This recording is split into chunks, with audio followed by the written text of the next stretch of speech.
"Why aren't you eating dinner?" my father-in-law asked. We were visiting him for New Year's after a long time. He probably noticed there was only enough food on the table for 3 people. "It happens all the time," my mother-in-law said, chewing on the hamburger steak I made. "What do you mean by that?" My father-in-law looked at my mother-in-law and husband curiously. "A daughter-in-law who can't give her mother-in-law grandchildren has to be a servant, right?" My mother-in-law answered casually. "That's right. Ruby is our servant. She stays in the kitchen to take care of us while we eat," she added. My husband sipped his beer and echoed her words. As expected, he always took me to his mother's house every weekend to help with chores, even though I couldn't give her grandchildren. He said, "I'm letting you stay here, so you should appreciate my mom and do your best for her." I didn't want to go to my in-laws' house, but I felt I had to. Even if I said no, my husband would push me to go. He knew I got angry easily and struggled to express myself. "Mom, I brought a servant. He recently greeted me like that." "What do you mean?" My father-in-law looked upset by the way my mother-in-law and husband talked about me.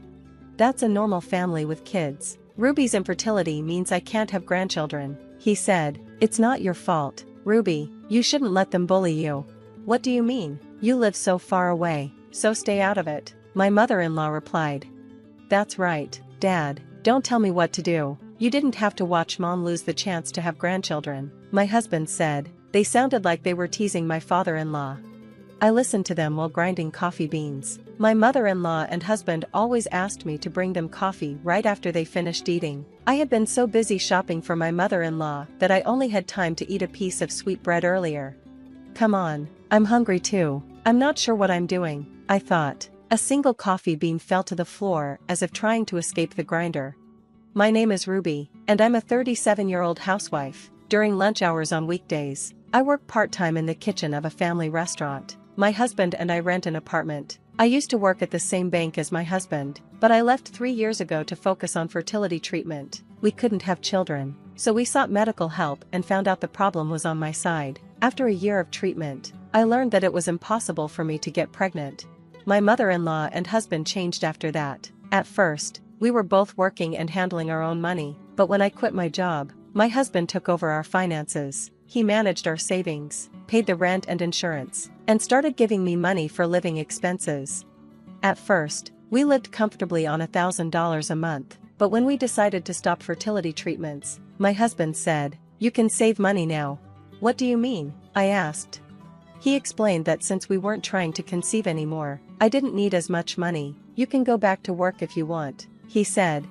He gradually reduced the money he gave me, first to $800 a month, then $600, and eventually $500.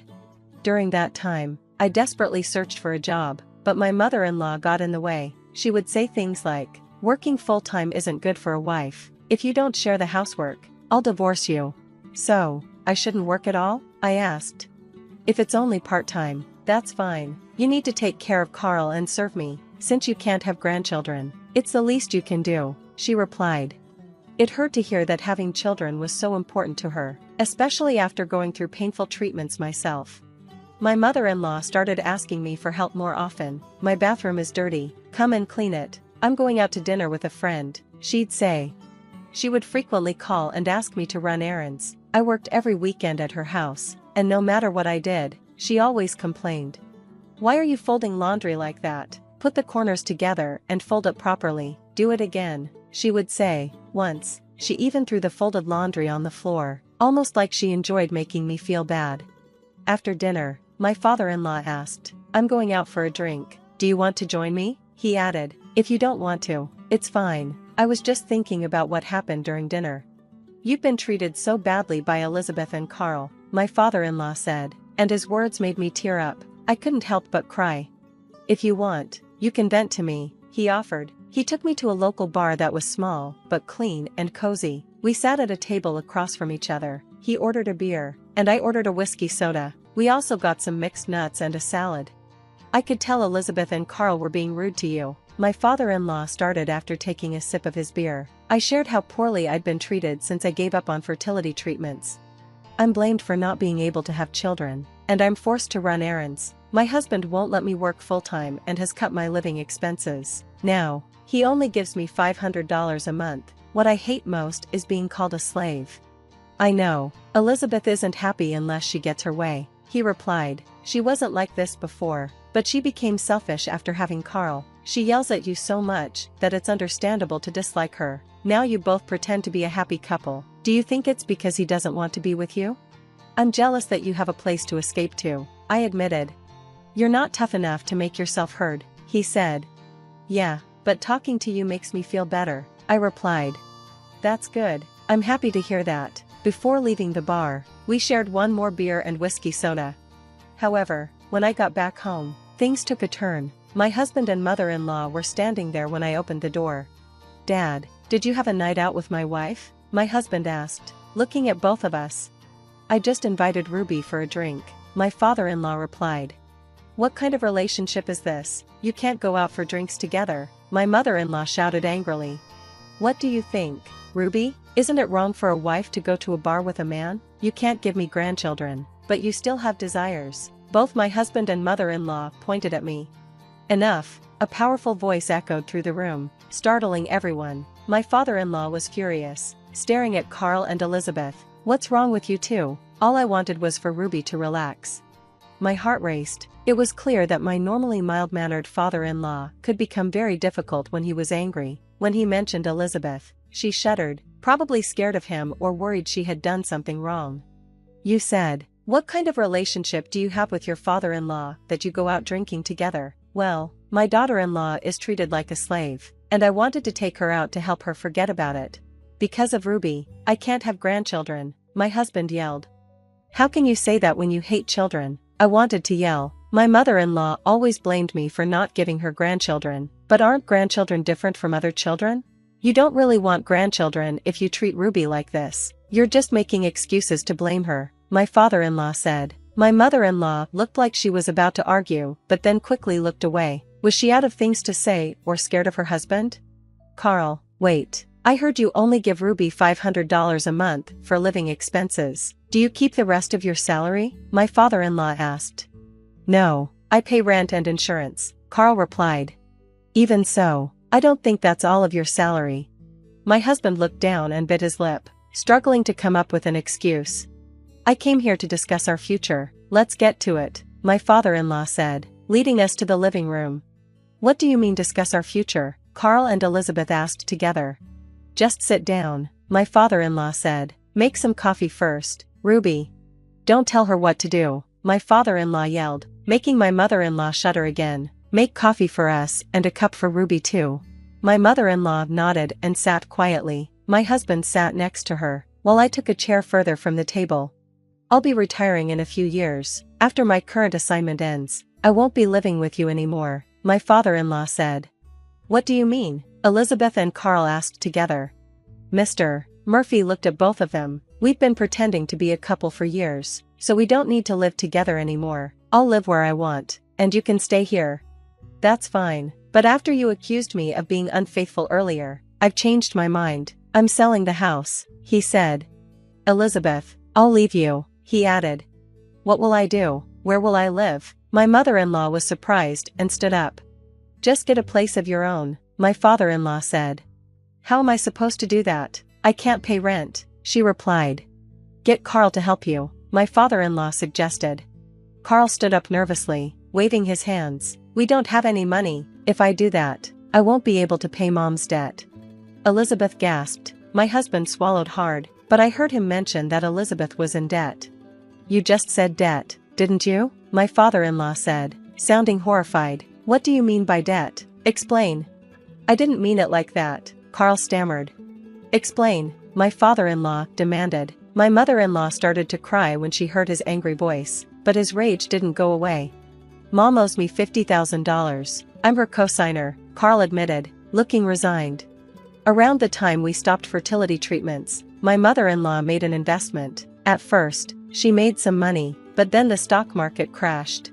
You mean you lost money in the stock market and went into debt? I asked, surprised. I used family funds. We invested in stocks that were supposed to go up, but eventually, we got into debt. I'm paying it off with my salary, and Mama is repaying it by working part-time at a supermarket. This was news to me. I had never heard anything about stocks or debt before. My mother-in-law had lost a lot of money and borrowed more to make up for it when I stopped fertility treatments. She must have tried to pay back the debt by investing in stocks that didn't rise in value.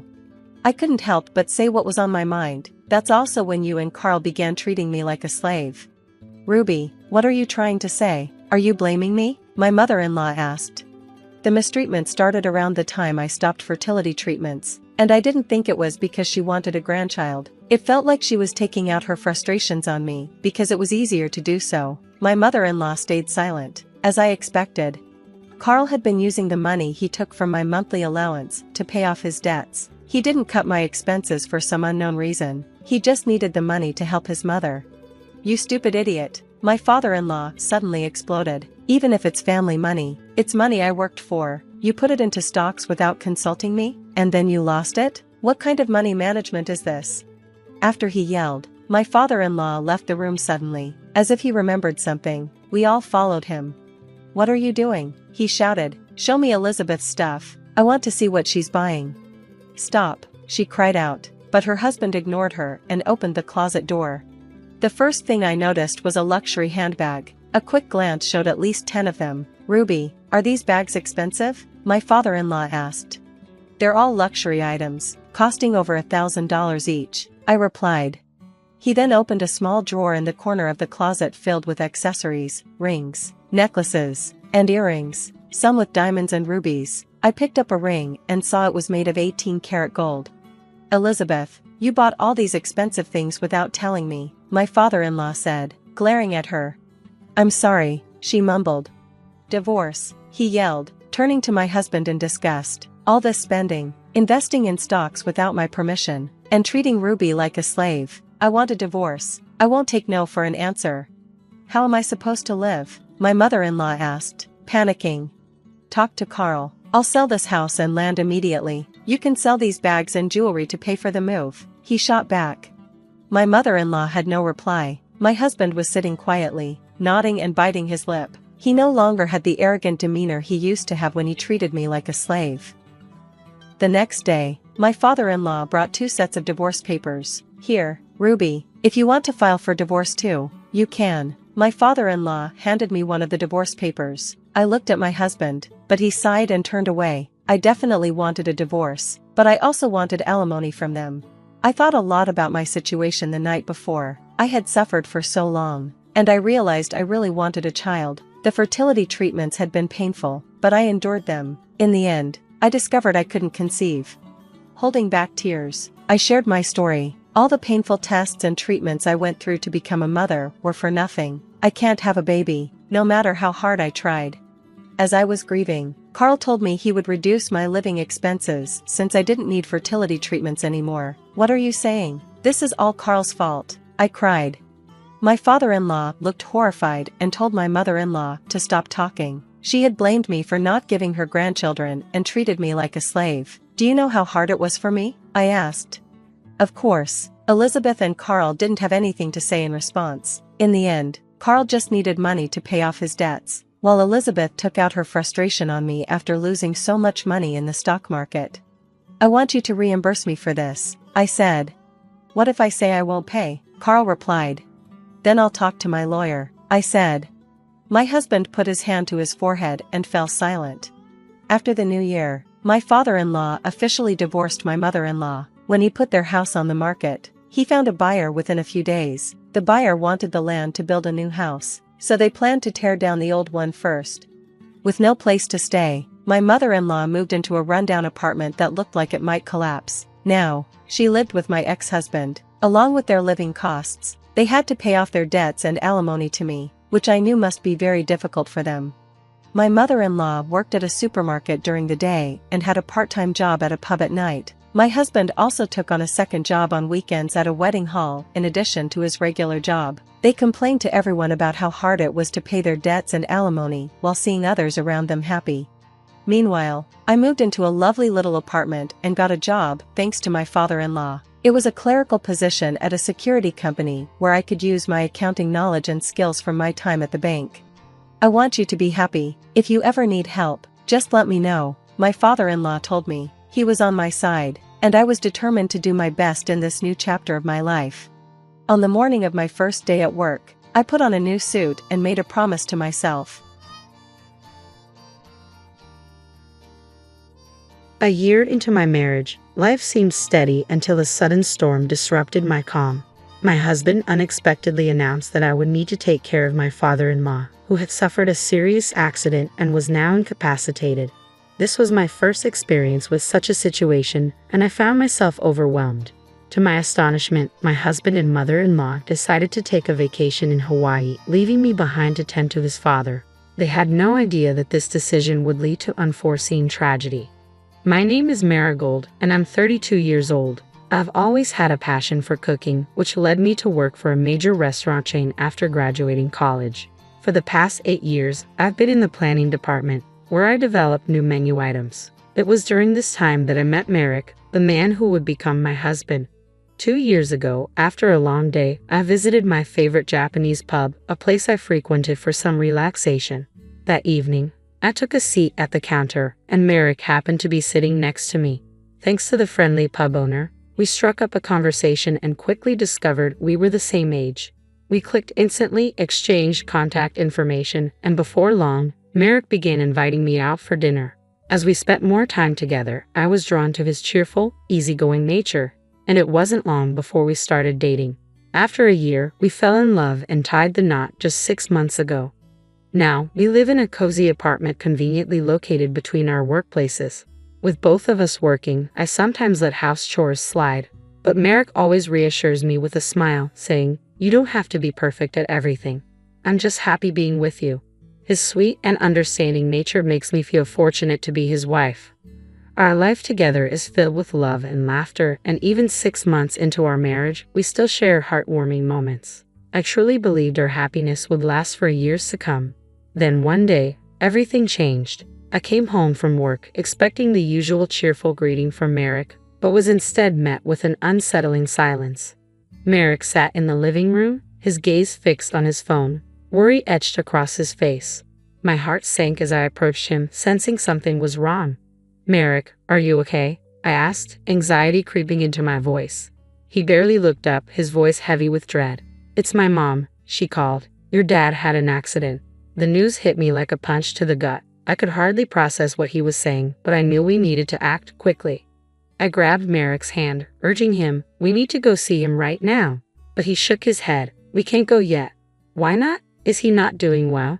I asked, fear creeping into my voice. "He's not, but Mom's with him. She'll stay by his side until he gets better." His quiet response only deepened my anxiety. I released his hand and sank into the couch, feeling utterly helpless. My father-in-law had just turned 67 and despite his age, had always been in great health, spending his weekends hiking and golfing. The thought of him lying in a hospital bed felt surreal. I could see that Merrick was struggling too. Not only was his father seriously injured, but he was also the president of the company Merrick worked for. The weight of it all clearly overwhelmed him.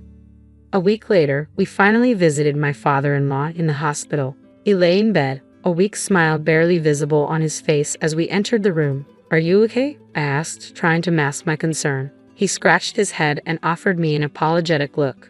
"Marigold, I'm sorry for worrying you." "Don't be sorry. I'm just relieved that you're safe," I reassured him. He nodded slowly. "I'm all right, just need some time to recover." His faint smile brought me a measure of relief, but the reality was grim. The accident had left him with a spinal cord injury, and though he could speak, he was paralyzed. The doctors informed us it would take at least 2 months of rehabilitation to assess his condition, and even after being released from the hospital, he would require ongoing care. During this time, Merrick stepped into his father's role as president of the company, at least temporarily. Watching my husband take on such a significant position was strange, yet he handled it well. Still, the stress weighed heavily on him. As we sat in the hospital room, my mother-in-law suddenly pulled me aside, tone sharp and condescending. "Marigold," she began, "don't get any ideas just because Merrick's the president now. That doesn't mean you can start enjoying yourself at his expense." Her accusation stung. "I have my own job and I'm doing just fine," I replied firmly. She gave me a smug look. "Sure, but you knew who Merrick was before you married him, didn't you? You're quite the opportunist." Her insinuation was clear, and this wasn't the first time she had made such remarks. She seemed to believe I had married Merrick for his family's wealth and status, but the truth was, I had no idea about his background when we first met. Still, my mother-in-law's hostility had lingered from the beginning, and I had tried to ignore it. But this time, I couldn't hold back. I couldn't hold back any longer. I didn't marry him for his money. I snapped. Merrick's vibrant personality had always drawn me in, but now I felt a wave of betrayal wash over me. His mother's sharp words hit me hard. "What are you talking about? You speak to me as if you really know who I am." I shot back, but her gaze remained icy. "Exactly, and no matter what you say or do, I will never approve of you," she replied with a smirk. My father-in-law, sensing the rising tension, asked, "Is everything all right?" "It's nothing," she said quickly, glaring at me before turning away. It was painfully clear that my mother-in-law adored Merrick. She probably thought I was just some woman who had married her son for his money, especially since we had tied the knot after dating for only a year. From the very first moment I met her at our wedding, she had been ruthless toward me. I never imagined her sarcasm and hostility would continue, but what troubled me even more was Merrick's apparent worship of her. A few days later, he dropped another bombshell. "Marigold, you know Dad will be released from the hospital in about 2 months, right?" "Yeah, why?" I asked, sensing something was coming. "Well, when that happens, we're moving in with my parents," he said nonchalantly. "What? Where did this come from?" I gasped, taken aback. "Mom suggested it. She said it would be the perfect time for us to move in together. She can't take care of Dad by herself," he explained, as if it were the most logical thing in the world. "But we can't just do this so suddenly," I protested. "What are you talking about? We're all in this together." "Mom's really grateful," he said, brushing off my concerns. I felt utterly confused. It was clear that Merrick and his mother had already made their decision, and my opinion didn't seem to matter. Every time I tried to bring up the subject afterward, Merrick ignored me, and his devotion to his mother only seemed to strengthen. Meanwhile, his attitude toward me grew increasingly critical. "How's the packing going?" he demanded one day. "I won't be able to take time off for the move, so you'll have to handle it all. You're also in charge of the housework and taking care of Dad. Don't let Mom down." His words left me feeling mentally drained, and the looming move only added to my stress. At work, the company was entering its busiest season, and I was struggling to keep up with both my job and the overwhelming task of moving. I was physically and mentally exhausted. 2 months later, we finally moved in, and my father-in-law was discharged from the hospital. There was no time for me to catch my breath. I immediately stepped into the role of caregiver. My day began at 3 a.m. as I prepared breakfast, did laundry, and then went to help my father-in-law with his morning massage and get him dressed. After breakfast, I would feed him before rushing off to work, always feeling pressed for time. Despite my best efforts, my mother-in-law was never satisfied. Every morning, just as I was about to leave for work, she would stop me. "Marigold, can I have a word?" she'd say. "I'm sorry, I'm running late," I would reply, trying to make my escape. "What's your rush? Sit down. I need to talk to you about breakfast." "It wasn't good enough today," she insisted, her voice dripping with disapproval. "I'll fix it when I get back," I said desperately, eager to leave. But she would raise her voice and demand, "No, sit down now." These confrontations set my heart racing and my head pounding. I started experiencing panic attacks and my stress levels skyrocketed. Each day felt like I was walking on eggshells, desperately trying to avoid triggering her complaints. I was barely making it to work on time, and my coworkers began to notice. They could tell something was wrong, but I couldn't bring myself to share the truth.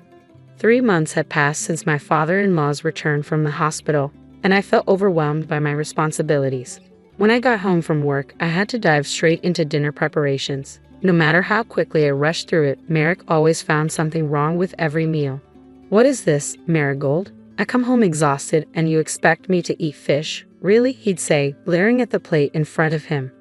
"I'm sorry," I would mutter. "I had to leave the kitchen to help your father, so I made something quick. You should be making something that boosts my energy." "I don't want boiled fish," he'd reply, then grab a cup of instant noodles, pouring hot water into it. My mother-in-law watched silently, a smirk playing on her lips as she savored my defeat. Feeling completely crushed, I went to help my father-in-law prepare for bed. He noticed my pale face and asked gently, "Marigold, are you okay? You don't look well." "I'm fine," I lied, forcing a smile. "I've just been a little stressed with work, that's all." "Is that really it? I've heard a lot of yelling lately from my wife. Is everything all right?" "It's nothing. I'm just not very good at a lot of things," I said, trying to reassure him. I didn't want to burden him with my problems, so I kept smiling. But deep down, my heart was heavy with despair, and the truth was, I wanted to escape. I longed to escape this nightmare, but I couldn't bring myself to abandon my father-in-law. What would happen to him if I left? I couldn't just walk away from everything. The thought haunted me, but there was no clear answer. As the end of the year approached, I finally had some time off work, but even on my days off, there was no respite. On New Year's Eve, Merrick made an outrageous announcement that felt like a twist of the knife. "Mom and I are heading to Hawaii," he said casually while packing his bags. "Hawaii? Now?" I asked, shocked. "Yeah, we've been planning this for a while," he replied as if it were no big deal. "Wait a second, think about your father. How could you possibly leave him like this?" I protested, but my concerns fell on deaf ears.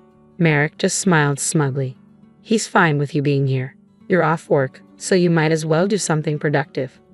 Both he and my mother-in-law wore triumphant expressions, proud of their plans as they showcased their large carry-on bags. They seemed to find my confusion amusing, struggling not to laugh. Just before stepping out the door, Merrick added, "You'll take care of Dad while we're off to Hawaii. We'll be relaxing, so you handle everything here." With a chuckle, they both left and shut the door behind them. In that moment, something inside me snapped. Why was I left to manage everything alone? Enough is enough. I'm not going to put up with this any longer. I resolved that once they returned from Hawaii, I would file for divorce. I was done being treated like a servant. Until they came back, I decided to dedicate myself entirely to caring for my father-in-law. I stopped doing any extra housework and made a clear plan. I would let everything slide and focus solely on his care. The next morning, I prepared breakfast for him as usual. When I walked into his room with a towel to help him clean up and change, he greeted me with a smile. "Marigold, best wishes for the new year."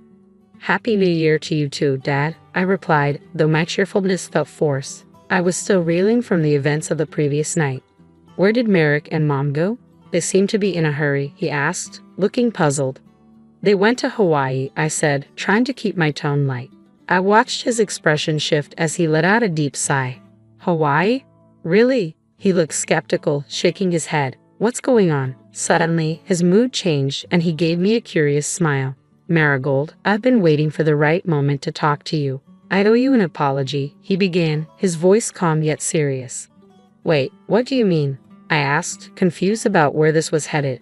He continued, "I've been able to get out of bed on my own for a few days now, but I kept it to myself. I wanted to see how things played out." Confused, I urged him to explain further. Slowly, he revealed everything. He had noticed how I was being mistreated, how Merrick and my mother-in-law had ignored his needs while piling all the responsibility onto me. "I asked them to help with small errands, but they refused," he explained. "They didn't care at all." It wasn't just that. My father-in-law also shared that he had received complaints from the company's executive director. Apparently, Merrick had been slacking off as acting president, and this trip to Hawaii was the final straw. My father-in-law suspected that Merrick had used company funds to pay for it, so he had asked a representative to monitor Merrick's actions. Sure enough, Merrick's mismanagement and laziness were exposed, injuring everyone at the company. "As soon as I get back, I'll be returning as president," my father-in-law told me. "And as for Merrick, I'm going to fire him. He's not fit for this role." Then he revealed another surprise. While Merrick and my mother-in-law were away, we were going to change the locks on the house. "They won't be coming back here," he said firmly. I was stunned but felt a wave of relief wash over me. Things were finally falling into place. A week passed, and then one afternoon, the doorbell rang. The front door rattled as Merrick and my mother-in-law, fresh from Hawaii, tried to get inside. The intercom buzzed incessantly. I picked it up and calmly greeted them. "How was your trip?" I asked, feigning cheerfulness. "What? Marigold, open the door," Merrick demanded, sounding frantic. "We can't get in." "I can't do that," I replied coolly. "Your father told me not to." "What are you talking about? Just open the door already," he pleaded. "Oh, and by the way, I continued, I heard your trip was paid for with company funds. Care to explain that? His voice faltered. How? How did you know about that? I watched their shocked faces on the monitor, struggling to hold back my laughter. Just then, my father-in-law joined the conversation, his voice firm and authoritative. So, you really did embezzle money from the company, didn't you? Merrick was taken aback. Dad, you? How are you standing? I've been able to stand for days now, thanks to Marigold helping me with my rehab, he replied. And I know a lot of your behavior at work, thanks to the managing director. You've been lazy and irresponsible. Dad, no, that's not true. Merrick stammered, panic rising in his voice. Enough. My father-in-law cut him off. You're fired. You're no longer welcome at the company. Pack up your things and leave the office immediately. Merrick was now in tears, pleading through the monitor. Marigold, please, you won't leave me, will you? I couldn't hold back any longer. What are you talking about? Do you have any idea what you've put me through? You and your mother have taken advantage of me from the start, forcing me to care for your father while treating me like a servant. Do you even realize how much I've suffered? Calm down, Marigold. I'm sorry. I'm really sorry, he cried. Your apology means nothing, I replied coldly. When you left for Hawaii, I realized there was no point in continuing this marriage. I don't want anything more to do with you. I'm done. Merrick stood there, dazed, as my mother-in-law rushed to support him. It was a pitiful sight, mother and son united in defeat. My father-in-law, holding the divorce papers I had picked up earlier, stepped forward and handed them to Merrick. Sign these now, he ordered. Merrick and my mother-in-law signed the papers without protest, knowing they had no other choice. I kicked them out of the house and locked the door behind them, ignoring their pleas as they pounded on the door and begged to be let back in. Since that day, I haven't seen either of them. Rumor has it they're both unemployed and living in a comic book cafe, picking up odd jobs just to get by. It's a far cry from the comfortable life they used to lead, but I believe it's the punishment they deserve. After the divorce, my father-in-law graciously told me, I'll hire a housekeeper from now on. You're free to live your own life. I took his advice and moved into a place closer to my job. Now, I'm living a peaceful, fulfilling life, and I'll always be grateful to my father-in-law for helping me escape that nightmare. I'm determined to repay his kindness in any way I can. Lennox will share how I took control of my life and ended my husband Calloway's manipulative hold over me. For privacy, I'll be using fake names since it's important to remain anonymous, especially as a well-known lawyer in my state. I won't delve into all the details of how Calloway and I met, fell in love, and eventually divorced. What matters is that our love was never truly mutual. Calloway was unfaithful, and the signs were always there. He distanced himself, spent long hours away, and often went on business trips. Even though I had a successful career as a lawyer, Calloway always saw me as a failure simply because I didn't earn as much as him. One day, during one of his many trips, I made the decision to investigate. I found an old laptop of his and discovered a hidden Facebook account, which confirmed my worst fears. He was having an affair with a beautiful woman he clearly considered more attractive than me. Calloway constantly criticized my appearance, and it crushed me to realize he had chosen someone else. Angry and heartbroken, I confronted him the moment he returned. Calloway, are you cheating on me? I have proof, I demanded. His response was cold, almost cruel. Lennox, you just aren't interesting to me anymore. You're always wrapped up in your pointless cases, ignoring me. And let's be honest, you're not exactly a supermodel, he sneered. Stunned, I shot back, what are you even talking about? I have a demanding job and you knew that when we got married. I haven't ignored you. It's you who stopped coming home. You shut me out. That's how I uncovered the truth. But instead of guilt or regret, Calloway's heartless response left me speechless. He twisted everything, making it seem as though his infidelity was somehow my fault. A ridiculous claim I wasn't going to let him get away with. Rather than defend himself, Calloway's tone turned even colder. He smirked and said, I'm glad you found out, Lennox. Now I don't have to hide her anymore. She's gorgeous and we're going to have a perfect life together after I divorce you. Finally, I can marry someone worthy of my name. His words hit me like a punch to the gut. A chill ran down my spine as I realized he had been planning this all along. Worse, he was openly insulting me, praising this other woman as if she were the better choice. There was no apology, no remorse, only arrogance. He acted as though it meant nothing to him. Tears streamed down my face as he continued to boast about how he was going to leave me. This was the man I had loved for over a decade, and his cruel words shattered my heart. Through my sobs, I asked, "How could you say that, Calloway? After all these years?" "I've stood by you through everything," I said, my voice shaking with a mixture of anger and hurt. "I honored our vows and put you first, always. How could you do this?" Calloway's expression remained cold and dismissive. "It doesn't matter anymore, Lennox. You're just not right for me. I'm a successful business owner now, and I need someone who matches my status. A woman with average looks and a law degree that impresses no one just isn't good enough for me."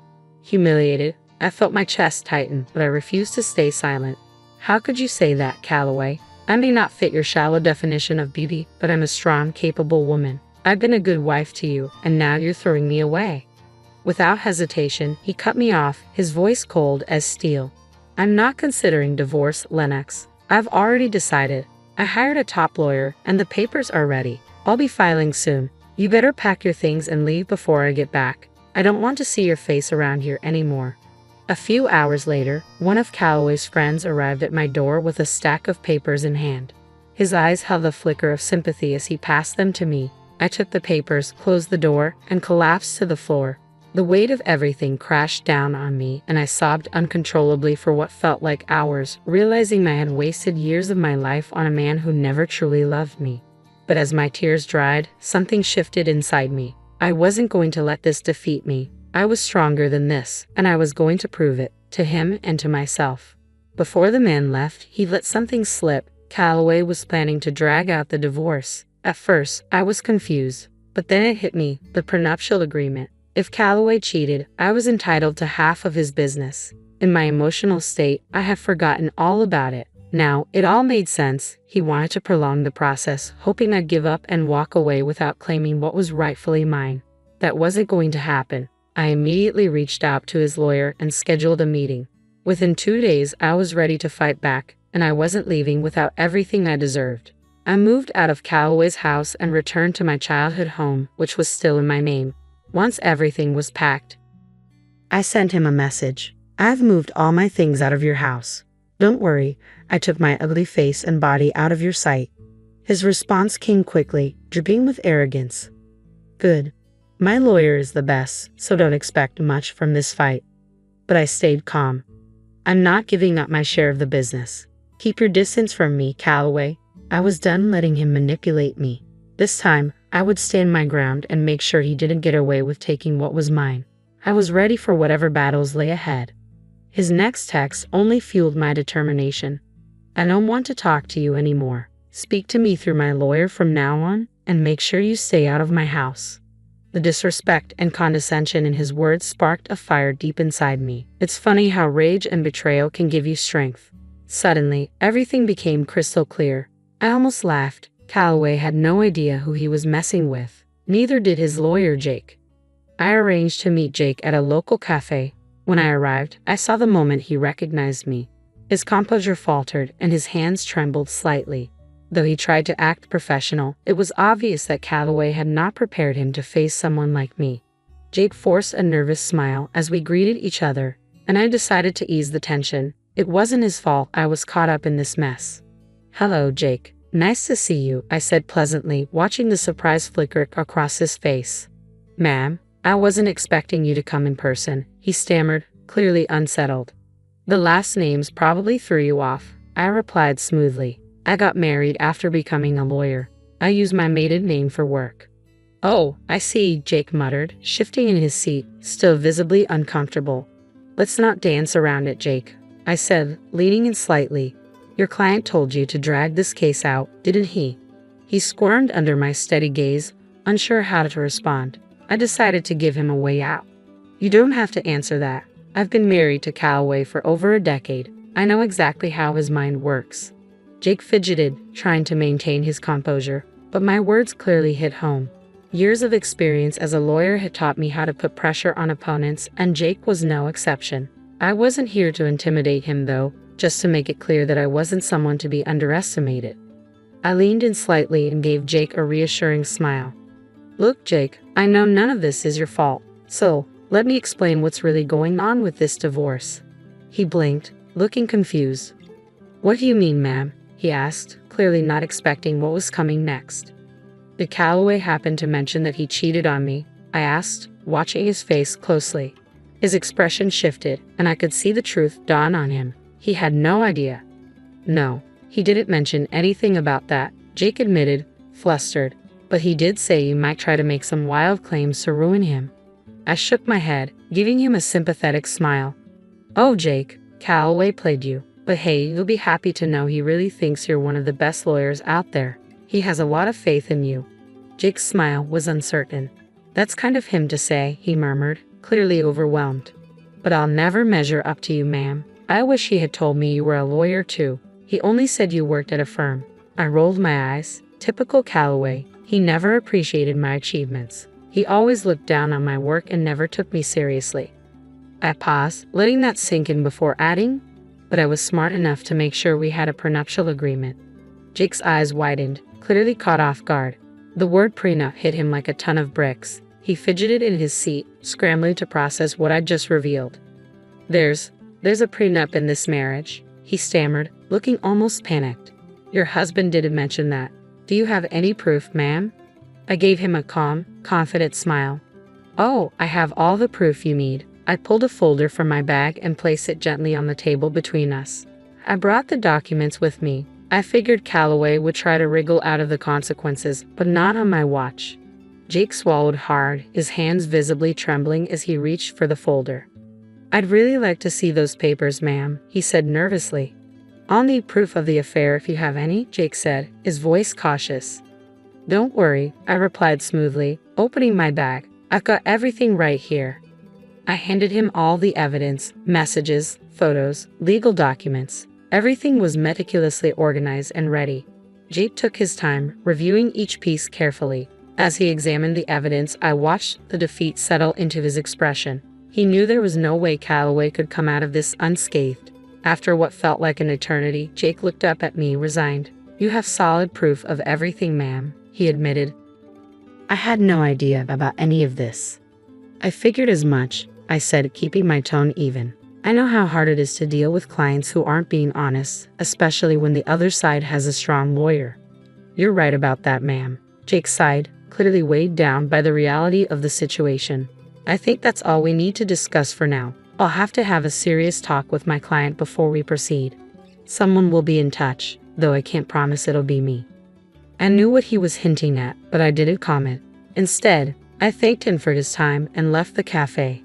As I walked out, I felt an immense weight lift off my shoulders. The sadness that had once consumed me was now replaced by a fierce determination. I went straight to work, preparing my own set of documents for the divorce.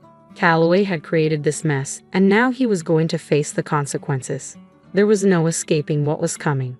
The very next day, Calloway broke the silence. Despite instructing him to contact me only through his lawyer, he called me directly. His voice was furious when I answered. What did you say to my lawyer, Lennox? He barked. I couldn't help but smile.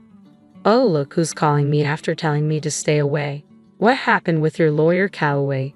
Stop messing around, Lennox. Tell me what you said to him that made him quit today. Your lawyer quit today? How unfortunate, I said, dripping with sarcasm. That's really too bad, Calloway. I guess you should have been honest about what you're up against, Calloway. You don't know what you're talking about, he spat. You're a nobody. I won't let you take my family business. Oh, I'd love to see you try, I replied, my voice steady. I'll hire a better lawyer than you ever could, and when we're done, you'll be the one begging me for mercy. Well, good luck with that, Calloway, I said calmly. Just a word of advice. Make sure you tell your new lawyer about the affair and the prenup. There was a pause, then the sharp click of him hanging up. I couldn't help but chuckle. He was in way over his head, and he didn't even know it yet. Calloway tried to find another lawyer, but word travels fast. My reputation in town was solid, and no decent lawyer wanted to be caught in his sinking ship. Anyone who entertained his lies would be swiftly dismantled once I laid out the evidence. He had promised to make me beg for mercy, but I knew it was only a matter of time before the tables turned. And I was right. One morning, as I was getting ready for work, a knock at the door interrupted me. It was early, and I wasn't expecting anyone. When I opened the door, there he was, Calloway, looking exhausted and utterly defeated. For a moment, I just stared at him, debating whether to send him away. But I let him in. I didn't want a scene outside my house. I had enough on my plate as it was.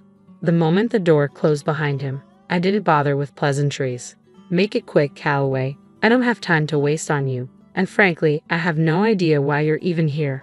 We were supposed to handle everything through our lawyers. Yeah, about that, he mumbled, eyes downcast, clearly embarrassed. I haven't been able to find a good divorce lawyer yet, Calloway admitted, looking defeated. Oh, that's unfortunate, I said with mock sympathy. You'd better hurry. I hear Callista's been dying to marry you. I'm not worried about her anymore, Calloway muttered, shaking his head. Listen, Lennox, we need to talk. You've been sabotaging my chances with every lawyer. It's unfair. I burst out laughing, genuinely amused by his audacity. Sabotaging you? Oh, Calloway, that's rich. The fact that you even think that just shows how little you respect me or my profession. You thought you could throw money at people and they'd fall at your feet, didn't you? His face twisted with frustration. I don't get it. What did I even do wrong? I crossed my arms and stared him down. Should I remind you? You lied to your lawyers about the affair, about the prenup. That's enough to embarrass any lawyer in court. No one wants to represent a client they can't trust, Calloway. And if you haven't realized by now, my name carries weight in this town. You might think I'm nothing, but I've built a reputation, a solid one. Calloway slumped, his shoulders sagging under the weight of realization. I know that now, Lennox, he said quietly, regret dripping from his voice. I tried being honest with a few lawyers, but none of them are willing to take my case. Well, that's what happens when you're up against an ironclad prenup, I said coldly. You should have thought twice before you cheated. But it's too late now. No sane lawyer is going to take your side, and you will give me half of your business. His face fell, and I could see the panic in his eyes. The business was the only thing he truly cared about.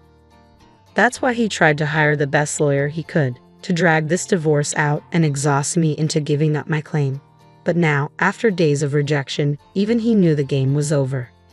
Then, as if it were his last resort, Calloway did something I never expected. He started to cry. Please, Lennox, he begged, his voice cracking. You know how much this business means to me.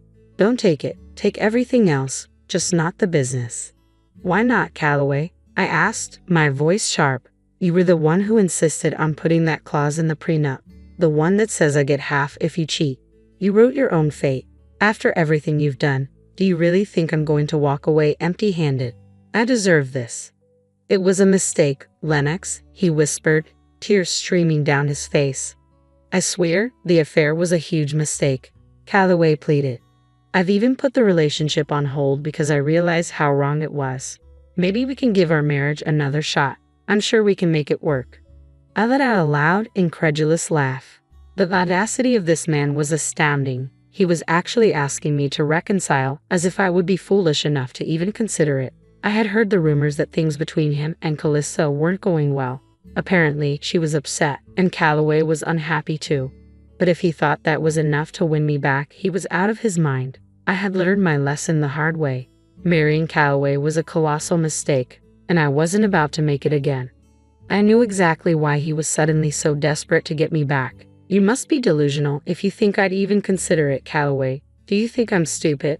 I know you want me back just to avoid splitting your business. Lennox, we were happy once. Can't we just look past this mistake and start over? I'll cut off Callista, I swear, he begged, trying to sound sincere. There's no need for that, Calloway, I replied, shaking my head.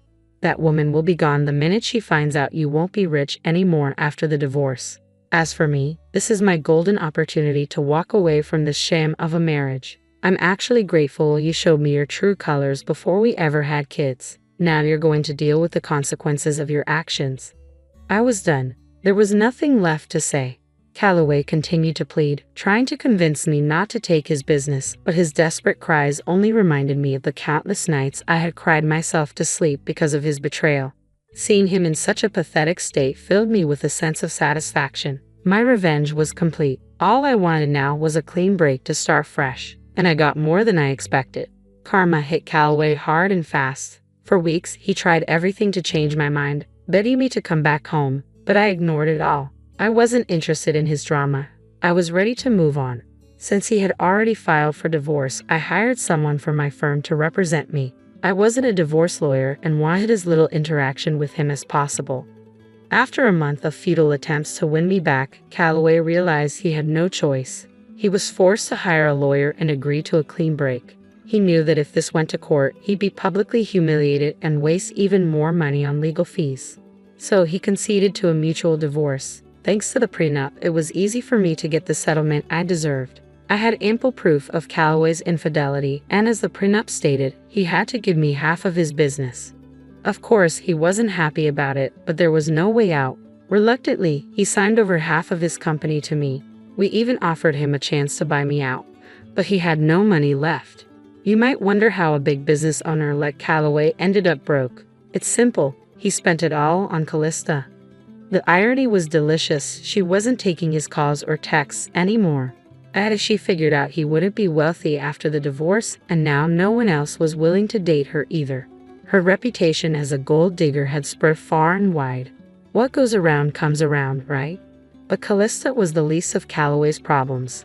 With half of his business gone, his income was slashed. He couldn't afford to maintain his lavish mansion or even keep up with the mortgage, so he was forced to sell it. Now, he was renting a condo, a serious downgrade from the luxurious life he once had. He even tried to get back with me again, hoping to regain control of his business. But that was never going to happen. He would have to figure out a way to keep things afloat or save enough money to buy me out. As for me, I was thriving. I hired someone to manage my share of Calloway's business, and everything was running smoothly. With the extra income from both the business and my law practice, I had upgraded my lifestyle and bought myself a new mansion. I was living my best life, and honestly, I couldn't be happier. The divorce worked out perfectly for me. Instead of being played by Calloway and his Callista, I ended up turning the tables, ruining their lives and bettering my own. Things have changed since Lily was born. I used to see Mark's face light up whenever I entered a room, but now I'm lucky to get more than a grunt before he dives back into his phone.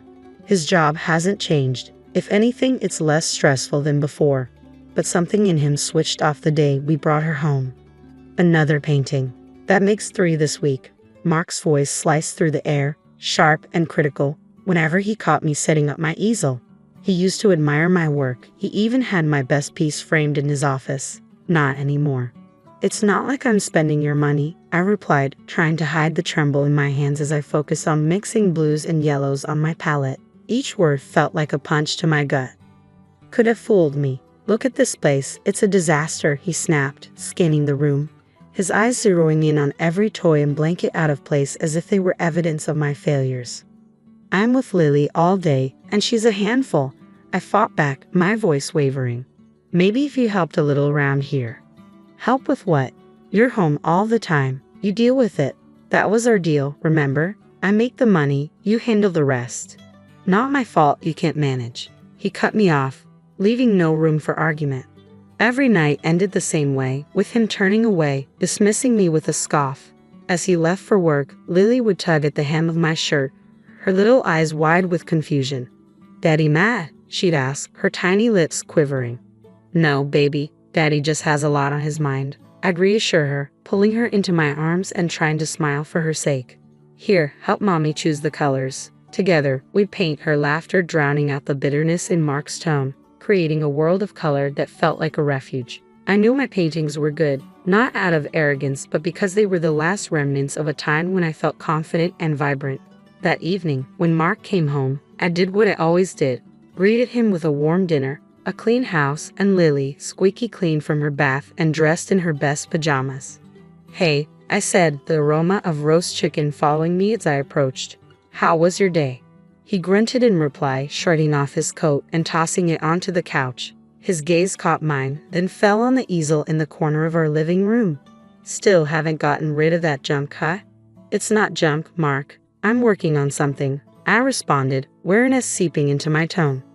"Looks like a waste of time and money. You could be doing something productive," he said, walking past me to the fridge without waiting for an answer. Productive, it seemed, meant anything that made money or made his life easier. I guess I was doing neither to his liking. I am doing something, I said, my voice firmer now. I'm raising our daughter and trying to hold on to something that matters to me. My painting matters to me. He didn't even pause, just opened a beer and took a deep swig. Call it what you want, Grace. To me, it looks like you're just filling time and making a mess. I'll have to pay someone to clean it up. The sting didn't come from the unkindness of his words. I was getting used to that. It came from the dismissal of my dreams and passion. There was no place for them in Mark's world anymore. Dinner's ready, I called out, feeling like I was putting on a performance. I stood there with trembling hands as I served the meal. Mark's parents, seated like judges at the head of the table, barely noticing my effort to create a warm, hearty meal. Their eyes were fixed on the easel by the window. What's this then? Mark's dad, George, a broad man with a booming voice, jabbed a finger toward my unfinished painting. Oh, that's just something Grace has been fooling around with, Mark chuckled, waving a dismissive hand before taking his seat. Real high-class stuff, right? Laughter rang out, but it felt like a knife cutting at my nerves, laughter that didn't reach their eyes. My, we have an artist now, do we? Mark's mom, Patricia, chimed in, her voice sharp enough to slice steel. Why don't you show us your latest masterpiece, dear? George bellowed, his smile more of a challenge than a gesture of interest. I stood frozen in place, heat creeping up my neck. It's not done yet, I muttered, but Mark was already striding over to the canvas, grabbing it with far less care than he'd use for a dish towel. Look at this, folks. Mark laughed, flipping the canvas around like he was unveiling a letter on Wheel of Fortune. It's supposed to be a landscape. Can you believe it? George's laughter boomed again. Looks like a blind dog's nightmare. Patricia tutted, shaking her head, her nostrils flaring with each derisive comment. Why waste your time with this hobby? Get a job or do something, anything, productive. As if any place would hire me. Mark snorted, setting the painting back down with a thud that sank my heart. The job market's tough out there, and well, look at her. I swallowed hard, my hands clenched into fists at my sides. I do plenty. I take care of Lily and this house. My words faltered under their collective gaze. Patricia poked at the food on her plate with a fork, as if she suspected it might be poisoned. Taking care of your family is the least you can do, she sniffed. But honestly, Mark, if you'd married someone with a little ambition. They continued tearing into me, their words pressing down, squeezing the air from my lungs. I felt myself slipping away, becoming smaller and more insignificant in this grand performance of theirs. Something inside me snapped as soon as the meal ended. With a fiend smile, I excused myself, marched up the stairs without looking back, and locked myself in the bedroom. Grace, Mark called, his voice rising up the stairs about half an hour later. You coming back down? We need to clear the table. I didn't respond. I couldn't. If I opened my mouth, a scream or a sob would escape, and I wasn't going to give them the satisfaction of witnessing my breakdown. I scrolled through my banking app, a frown deepening the lines on my face. Our account was looking dire again this month, and the grocery list wasn't getting any shorter. Lily needed new shoes too. She was sprouting like a weed. Grace, why is there a charge for $48.95 for Martin's art supplies? Mark's voice tumbled in from the living room. I just picked up a few things, I said, tapping through the app to transfer what little remained of my personal savings to cover it. I needed those supplies. Come on, Grace, that's money we could have put towards something important. His tone was flat, almost bored, but with an undercurrent of something else. Was it disappointment? Frustration? Art is important to me, Mark, the same way your golf is important to you. I did mention that his golf clubs cost more than a year's worth of my supplies. Yeah, but golf is networking. It's part of my job. What does your painting get us? A cluttered house and wasted cash? It gets me through the day, I murmured, feeling that familiar tug of war in my chest. Mark snorted. We have to be smart about money, not just spend it on whatever gets us through the day. Budget, Grace. That word felt like a choke chain. I pay for my art supplies with my own money, money I had before. My voice trailed off, not wanting to spark another fight.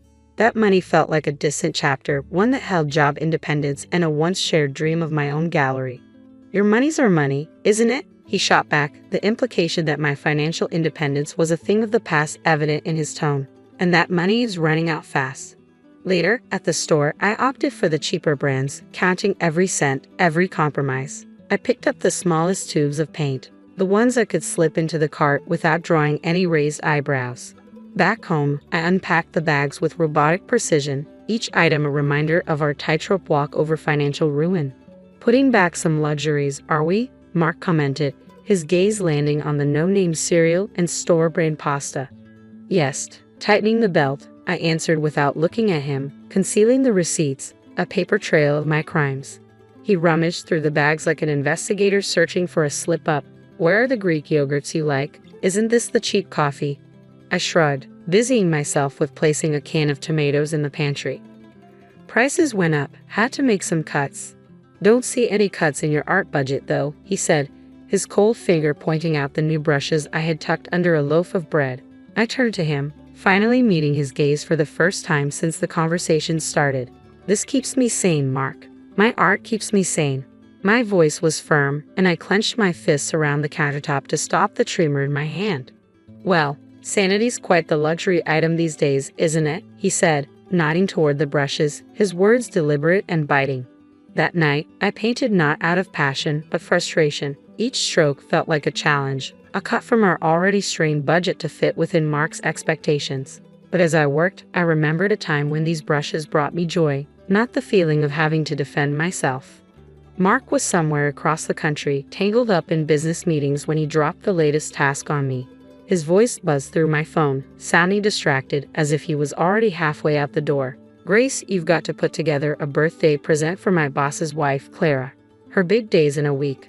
Okay, do you have any cash set aside for that? I asked, squinting at our already tight budget displayed on my laptop screen. Nah, you figure it out. Just make it look like we put some thought into it, he muttered, sounding preoccupied. Hang on, you want something nice. But I'm supposed to magic up the funds for it. I could feel heat rising in my cheeks. You always find a way to make it happen, Grace. With that cheerful little line, he was gone. I exhaled slowly, closing my eyes as I fought to push back the frustration gnawing at my last nerve. I didn't have the cash, but I needed something that would truly impress Clara. No pressure, right? After diving deep into her online world, it was clear she had a passion for art. Her feed was filled with gallery visits and photos of canvases that probably cost more than our car. She even posted pictures with artists talking about supporting the arts, patronage, and all that jazz. An idea sparked in my mind, and I grabbed it before it could slip away. A painting from me. I had the paints, I had the canvas, and I definitely had the motivation. I wanted to give Clara something unique, something you couldn't find on any high street. I let the concept settle in my mind, picturing the brush strokes and feeling the drag of bristles against canvas. It would be personal, and best of all, it would be free. Decision made. I knew I'd need every minute of every day if I wanted it to resemble the kind of art Clara admired. I pulled out my old easel, set it up in the living room, and got to work, all the while hoping my little slice of creativity would hold up in the high-stakes arena of business birthday gifts. Day 1. Operation Bombshell. I found myself standing in the middle of my makeshift studio, a corner of the dining room I cleared by pushing the table against the wall. The morning light streamed in, illuminating the chaos of art supplies scattered around. Mommy, what's all this? Lily, my 6-year-old, plopped herself right in the middle of the mess, her eyes wide as saucers, mirroring the splattered paint on the floor. Mommy's making a birthday present, sweetie, I replied, rifling through old brushes with bristles stiffer than my back. For a lady Daddy works with, she asked, picking up a brush and examining the crusty edges like a little professional. I snatched the brush from her before it turned into a makeshift sword or fairy wand. Yes, but I needed to stay nice, I explained. Lily furrowed her brow in confusion. But why can't Daddy just buy something? Lily, go watch your cartoons, okay? I need to think. I wasn't ready to unpack the complexities of our bank account or my marriage with a kindergartner. Burbling something under her breath that sounded far too much like me, she trotted off to the living room, leaving me to my dilemma.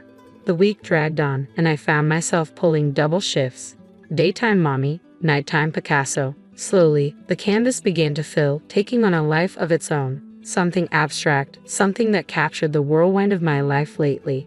I didn't hear a peep from Mark. Not a check-in call or even a text asking how things were going. I guess he was too wrapped up in his charts, deals, and whatever else was too important to bother his wife. Lily, on the other hand, was my tiny shadow, always creeping back to watch me paint. You're really good, Mommy, she said, Now on day 4, you should draw stuff more.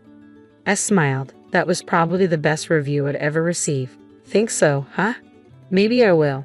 The night before the big reveal, the painting finally stared back at me, complete. It wasn't just art, it was everything I hadn't been able to say or do, all poured onto the canvas. But I couldn't sleep that night, tossing and turning, my thoughts spiraling. What if Clara hated it? What if Mark thought I'd wasted my time? Morning arrived clear and bright, and the painting was wrapped, not in fancy paper, just brown parcel paper, neatly tied with a bow made from Lily's hair ribbons. Why not? At the boss's wife's birthday bash, I held the package tightly, hoping the painting would be a hit. I slid through the crowd, eyes down, wishing I could blend into the wallpaper. Mark was there, just foaming hot from his latest trip, looking every inch the man who had it all, except the picture-perfect trophy wife. His eyes swept over the polished women in their cocktail dresses before landing on me, and it felt like a ton of bricks had dropped. I saw that look on his face as if he'd just bitten into a lemon. He glanced me up and down and shook his head just enough for only me to notice. The room faded slightly, like someone turned down the volume on the party, leaving me with the sound of my heartbeat pounding in my ears. Then his gaze zeroed in on a package cradled in my trembling hands. His eyes flashed, and oh boy, I recognized that look. I sensed the storm brewing before he even spoke. "What's that?" he spat, barely keeping his anger in check. I pulled the package closer, as if I could shield it and myself from the impending fallout.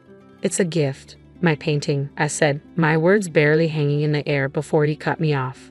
"A painting? You're kidding, right?" His voice was loud enough to catch a few glances our way. I tried to shush him with my eyes, but he was beyond caring. "You actually think it's okay to hand her a piece of amateur hour?" Whispers began to swirl around us, soft at first, but growing stronger. "Mark, please, not here," I begged, my cheeks burning. "Did you lose your mind?" he roared, and the room didn't just pause, it froze. "You're making us look like fools." By now, we were the main event. Eyes flicked to us, then away, then back again, as if they were watching a tense game of tennis. I shrank, wishing I could melt into the floorboards. Mark's face was a shade of red I'd only seen on traffic lights. "Just great." "Grace," he vented, throwing his hands up. "You don't think, do you?" The heat flooding my cheeks told me I was blushing, and not in a cute way. My hands shook, but I clutched the painting tighter. What else could I hold on to? I took a deep breath, trying to remember why I thought this was a good idea. "Now everyone's going to have a go at us, thanks to you and your dumb idea," he added, his words sharp as a knife, aimed at anyone pretending not to listen. My mouth opened, words ready to tumble out to defend myself or maybe just to tell him to shut up. But what could I say with the entire room's eyes burning into us? Instead, I just stood there, the fool, he called me, wishing the ground would swallow me whole. The laughter that followed Mark's outburst felt like daggers. Even as the room spun, I caught the boss's eye. He was watching quietly, confusion etched on his face. Clara wore a half-concerned, half-intrigued frown, which gave me a sliver of hope. She waved her hand, cutting through the noise. "Quiet down, everyone. Let's see what Grace has brought." I moved on autopilot, my hands still jittery as they tore away the wrapping paper. The art spilled into the room, all the colors and shapes I had poured myself into for nights. Clara's eyebrows shot up. "Oh my," she said, and the room hushed, waiting for her judgment. "This is quite something, Grace." Mark was still fuming by my side. "Yeah, something all right." I ignored him, searching Clara's face for any sign of approval. "It's for you. Happy birthday." She tilted her head, studying the painting like it was a puzzle. "It's bold. I like bold. Don't you, darling?" She nudged Mark, pulling him into this. The boss was tough to read, but he nodded. "Don't see something like that every day." Mark tried to jump back in. "Oh, come on. You're saying you like this mess?" Clara's voice snapped as she turned to him with a squint. "Mark, I'd watch it if I were you. Your wife has talent, and I won't have you embarrass her any further. It's unbecoming." The room fell into a tense silence, the kind where you could hear a sneeze 3 houses down. "Look at the colors, the feeling in it," Clara continued. "Now it's got life." Mark attempted a save. "Well, sure, if you like that sort of thing." But Clara cut him off. "I do. It's decided. This goes right in the foyer." I blinked. Was this actually happening? "You sure, babe?" The boss chimed in. "It's not exactly." Clara shot him a look. and he trailed off. Standard?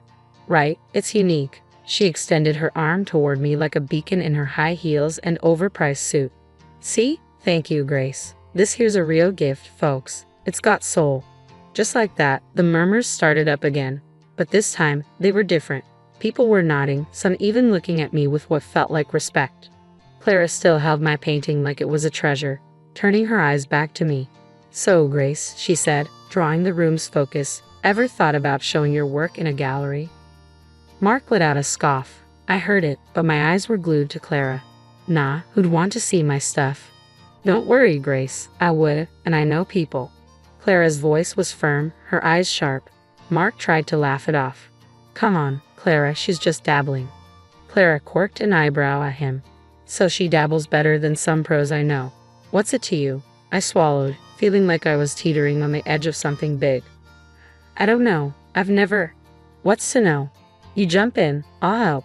Clara's look was commanding, not asking. A nervous giggle slipped from my lips, wild sounding even to my own ears. Sure. Good. It's settled then. After that, whispers flitted around like moths to a flame. People who barely gave me the time of day were now hanging on my arm, talking about my work. It felt surreal, like walking through someone else's life. Mark was suddenly there again, his hand on my back, almost scalding. You're not serious about this, are you? There was an edge in his voice, like a knife threatening to cut. I turned to him, feeling the weight of the crowd and the pull of something new. Yeah, I am. My voice was stronger than it had felt in years. He looked at me, really looked at me for the first time that night. But what about us? What about us? I repeated. We've been over for longer than I want to admit. That shook him. He stepped back. I thought we were fine. I turned to face him fully. You thought wrong. The words were colder than I intended, but they needed to be said. Mark ran a hand through his hair, looking defeated. So what? We just end it. I glanced down at the color splash across my fingers at the rings that no longer meant what they were supposed to. We ended it a long time ago. Now we're just making it official. He didn't have anything to say to that. I watched him walk away, shoulders hunched. Clara's hand touched my shoulder. You okay, hon? I nodded. I am, thanks to you. She winked. What are friends for, right? And you, Grace, she paused, squeezing my shoulder. You're going to light up this town with your art. Just you wait. With that, I felt my heart start to hammer for a whole new set of reasons. Ahead of me, there wasn't just an ending. There was a beginning painted in the boldest colors I could imagine. Lily and I. We'd be more than fine. We'd be us. Unapologetically, unfalteringly us. My name is Diana, and I grew up as the princess of a castle. My parents, bless their souls, had more wealth than some small countries, but they instilled in me the value of every penny. Money talks, but wisdom listens, my dad would say, while my mom insisted I learn to budget before I even knew how to spell. My luxurious life felt like a fairy tale, until it shattered. At 12, a private jet crash turned my story into a dark reality. Overnight, my grandmother took me in, and we moved to a modest home far removed from the opulence I once knew. This new life was different, where luxury lay in love and care, not material possessions. My inheritance was a distant promise, locked away until I turned 25. So I adapted, learned, and thrived under my grandmother's guidance. College became both my escape and my grounding. That's where I met Alex. He was as far from my world as one could get. A scholarship kid with a heart of gold and a wit sharp enough to cut through any pretense. We clicked in a way I never expected. Bringing him home to meet Grandma was nerve-wracking. I hadn't told him about my money. Better he doesn't know, at least not yet, Grandma advised, and I understood her wisdom. I wanted Alex to love me for who I was, not for my bank account.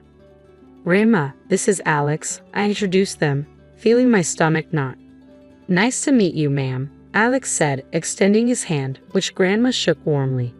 Sit, she urged, her eyes twinkling as she observed Alex's nervousness. So you're the young man who's stolen my granddaughter's heart.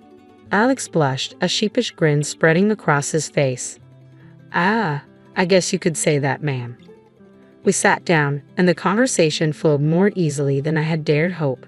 Grandma shared stories of my parents and my childhood that made Alex laugh and look at me with a warmth that swelled my heart. You've got a good one here, Grandma said, nodding at me while looking at Alex. takes after her mother, strong and kind. But don't let her fool you, she's got a bit of mischief in her too. I can see that, Alex chuckled, squeezing my hand under the table. The evening continued with laughter and shared stories, and Alex blended into our world as if he had always belonged. He even helped Grandma with the dishes afterward, and I felt certain I had made the right choice in bringing him into my life. As we walked out later, Alex turned to me, a serious look on his face. Your grandma's amazing, you know. Hearing about your parents and your life makes me feel like I understand you more. I nodded, a lump forming in my throat. I'm glad, Alex. There's a lot more to me than meets the eye. He smiled and pulled me into a hug. I'm here for all of it, every layer. It doesn't matter what's in your bank account, it's you I care about. I hugged him back tighter than ever before, feeling a rush of trust. But I also knew the weight of the secret I was keeping, a delicate balance I hoped wouldn't tip. The ride to Alex's parents' house was quiet, filled with a silence thick enough to cut through. I could tell Alex was nervous, his grip tightening on the steering wheel. Are you sure you're ready for this? I asked, trying to break the ice. Yeah, just, my mom can be a bit much. Don't take anything she says to heart, okay? His attempt at reassurance fell short. As we pulled up to the grand, imposing house, my stomach twisted into knots. This was it, no turning back now. We barely made it through the door when Alex's mom, Gloria, made her entrance. Her eyes landed on me like laser beams, sizing me up in a way that made my skin crawl. So, this is the girl you've been hiding, she said, her voice as cold as the marble floors. Mom, this is Alex, he started, but Gloria waved him off. I know who she is. Come, let's sit. I've prepared some tea. Gloria's command was firm, and I felt compelled to follow her as she led us into a living room that felt more like a showroom than a home. Once the tea was served, Gloria wasted no time getting to the point. I hear you were raised by your grandmother. Must have been quite a humble upbringing, she remarked, the word humble dripping with condescension. I clenched my jaw, fighting to remain calm. It was my grandmother who taught me valuable life lessons, important things, not just fluff. Gloria smirked, her lips curling slightly. And your parents? Gone too soon, I hear. Tragic, really. How does one cope without proper guidance? Alex jumped in, clearly uncomfortable. Mom, that's enough. Let's not. It's okay, Alex, I interrupted, feeling the surge of defiance. Yeah, my folks are gone, and it was tough. But I got through it. It made me who I am. Gloria sipped her tea, her gaze unwavering. Interesting. And what about your future, dear? Any plans, or are you just riding along on my son's coattails? That's done. I took a deep breath, reminding myself why I was there. I've got plans, big ones. And I don't need to ride anyone's coattails to make them happen. The air was thick with tension, and I could feel it tightening around us. Alex, bless him, tried to change the subject. Mom, let's not do this. We're here to enjoy each other's company. Gloria set down her teacup with a deliberate slowness. I'm merely trying to understand the woman my son has chosen. You can't fault a mother for caring about her child's future. It felt like a never-ending tug of war where neither side was winning. Just when I thought I couldn't endure any more, Alex's sister, Lily, made her entrance. Her curious eyes held an edge of judgment that mirrored their mother's. So, you're the famous girlfriend. Heard a lot about you, though not all of it good, Lily said, her voice dripping with disdain. I opened my mouth to snap back, but Alex stood up. That's enough. Both of you, we came here in good faith to share a part of our lives with you. If you can't respect that, then maybe we should leave. The rest of the visit was painfully awkward. Conversations felt forced, and every laugh was a little too loud. Yet Alex held my hand under the table, a silent promise that we were in this together. As we left, I couldn't shake the mix of relief and frustration churning inside me. I'm sorry about that, Alex said once we were in the car. They can be a bit intense. I sighed as the lights of the house faded in the rearview mirror. It's not your fault, but man, your mom and sister. There's something else, I said, shaking my head. Alex let out a sad chuckle. Yeah, they are. But hey, we survived, right? Survived and stronger. I leaned my head against the window, looking up at the clear night sky filled with shining stars. Maybe it was a sign. No matter how tough things got, there would always be a way through. But the warning came swift and sharp like a slap to the face at our next awkward family gathering. Gloria, my future mother-in-law, wasted no time laying down the law. "If you two are serious about getting married, we're getting a prenup signed," she declared, her eyes drilling into mine as if daring me to object. I kept my cool, shrugged, and replied, "Fine by me. I'm not after your son's money." I could see Alex shrink in his seat, looking as if he wanted to crawl into a hole and disappear. Once we were out of there, he was all apologies and promises. "My mom will get in our way. I promise we'll be happy," he said, his eyes pleading for me to believe him. The wedding planning sailed along smoothly enough, but on the big day itself, that's when the storm hit. Lily, my soon-to-be sister-in-law, got more than a little tipsy and decided it was showtime right in the middle of our reception. She staggered to her feet, glass in hand, slurring accusations loud enough for everyone to hear. "This one's a gold digger. Doesn't know the first thing about our kind of life. Illiterate, trying to snag my brother's cash." Her antics didn't stop there. She went on to harass guests with behavior that wasn't even fit for polite society. My face flushed with hot anger and humiliation. Without a second thought, I pulled out my phone and called the cops. This drama needed an audience, and I wasn't about to let Lily's performance go unchecked. The aftermath was a hurricane of accusations and threats. Gloria vowed revenge for the disgrace I had brought upon their family. "You've made a mockery of us. The press will have a field day with my daughter's antics, thanks to you." Alex was caught in the middle, trying to play peacemaker in a war that had no room for neutrality. I saw the strain in his eyes and the way his shoulders sagged under the weight of his family's drama. He wanted to keep us afloat, but I stood my ground, my resolve hardening. This wasn't just about me anymore. It was about drawing a line and refusing to let wealth, or the lack thereof, dictate how I was treated. As the dust settled and the night grew quiet, Alex and I sat amidst the wreckage of what was supposed to be our happiest day. "I'm sorry," he whispered, but I could only think of how far we had to go. He whispered, his voice thick with unshed tears. "I never wanted any of this." I took his hand, feeling the rough edges of our new reality. "We'll get through this, but things need to change, starting with setting boundaries with your family." The vow we made that night wasn't just about staying together. It was about fighting for the respect we deserved and refusing to let old money or grudges define our future. 2 years slipped by since we said, "I do," and those vows felt heavier with each passing day. Gloria practically vanished from our lives, and honestly, I didn't miss her one bit. But it wasn't just her absence that marked those years. It was Alex's changing attitude that really drove a wedge between us. He came home late, if at all, muttering excuses about work that never quite added up.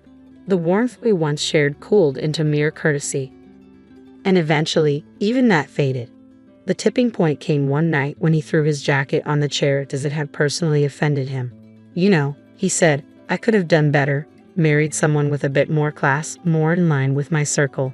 His words stung like a slap, leaving me gobsmacked. I wanted to scream, to remind him of the fortune I had inherited, but Grandma's voice echoed in my head, urging me to be patient and to see Alex for who he truly was. So, I swallowed my truth and my hurt, biting back tears. I thought maybe, just maybe, if we had a child, it might bridge the gap between us, remind him of the love that brought us together. "Alex, don't you think it's time we considered having a baby?" I ventured one evening, hoping to ignite something in the man I once loved. His reaction was like a cold shower. "A baby? Now, don't be ridiculous. We're not ready for that, not by a long shot." That conversation crushed me. It wasn't just his refusal. It was the disdain in his voice, the way he made it clear that what I wanted, what I thought could save us, was nothing but a foolish fantasy. Days turned into weeks, and those weeks into months of silence, living side by side but feeling more like strangers. Each rude remark, every late night, added another brick to the wall between us. I confided in Grandma, pouring my heart out over cups of tea that went cold before I could finish them. "He's not the man I married, Grandma. I don't even know if he ever was." She listened, her eyes reflecting sadness and understanding. "You can't make someone be who you want them to be, darling. Sometimes we see what we want to see until we can no longer ignore the truth." Her words, though heavy, carried a sliver of relief. I wasn't crazy. I wasn't asking for too much. I just wanted a partner, someone who saw me as an equal and respected me. But as the days passed, it became clear that Alex wasn't that person anymore, if he ever had been. The thought of leaving crossed my mind more times than I cared to admit, but every time it did, I pushed it away, hoping against hope that something would change, that the man I loved would find his way back to me. I went all out for Alex's birthday bash, hoping to reignite the spark in what had turned into a pretty mundane marriage. No expense was spared, and the guest list was a who's who of our closest friends. Notably absent were Gloria and Lily, my mother-in-law and sister-in-law. Their drama was the last thing I needed to ruin the night. For a moment, Alex was in high spirits, soaking in the adoration and well wishes from everyone. It felt like we were back in our honeymoon phase, surrounded by laughter and inside jokes. But that bubble burst the second Gloria and Lily crashed the party uninvited, clearly expecting to be welcomed. It turned out Alex had gone behind my back and invited them, hoping to avoid any family fallout. Their presence shifted the atmosphere, turning it tense. Lily, in true form, made a beeline for the drinks, dressed in an outfit that practically screamed, "Look at me," and not in a good way. Gloria's snide remarks flew under the radar, each one a veiled jab at me or our marriage. As the night wore on, Lily's antics escalated, fueled by champagne and a desperate need to be the center of attention. She launched into a rant about how I didn't fit into their family, how I was unworthy of their name. It was a mess, and Alex was nowhere to be found, too busy playing the good son to notice the circus unfolding around him.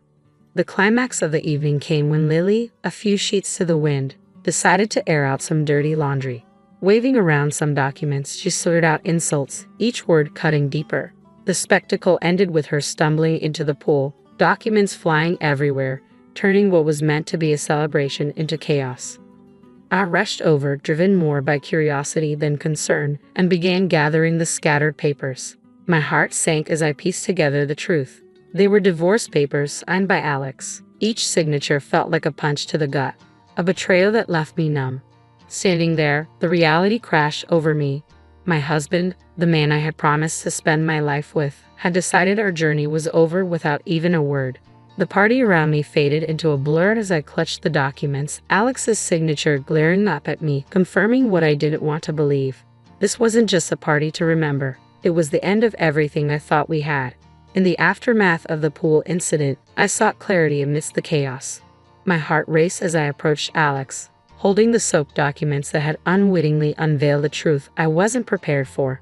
"Alex, what's this about?" I demanded, my voice stronger than I felt as I thrust the divorce papers toward him. Before he could respond, his mother interjected, her smugness making my skin crawl.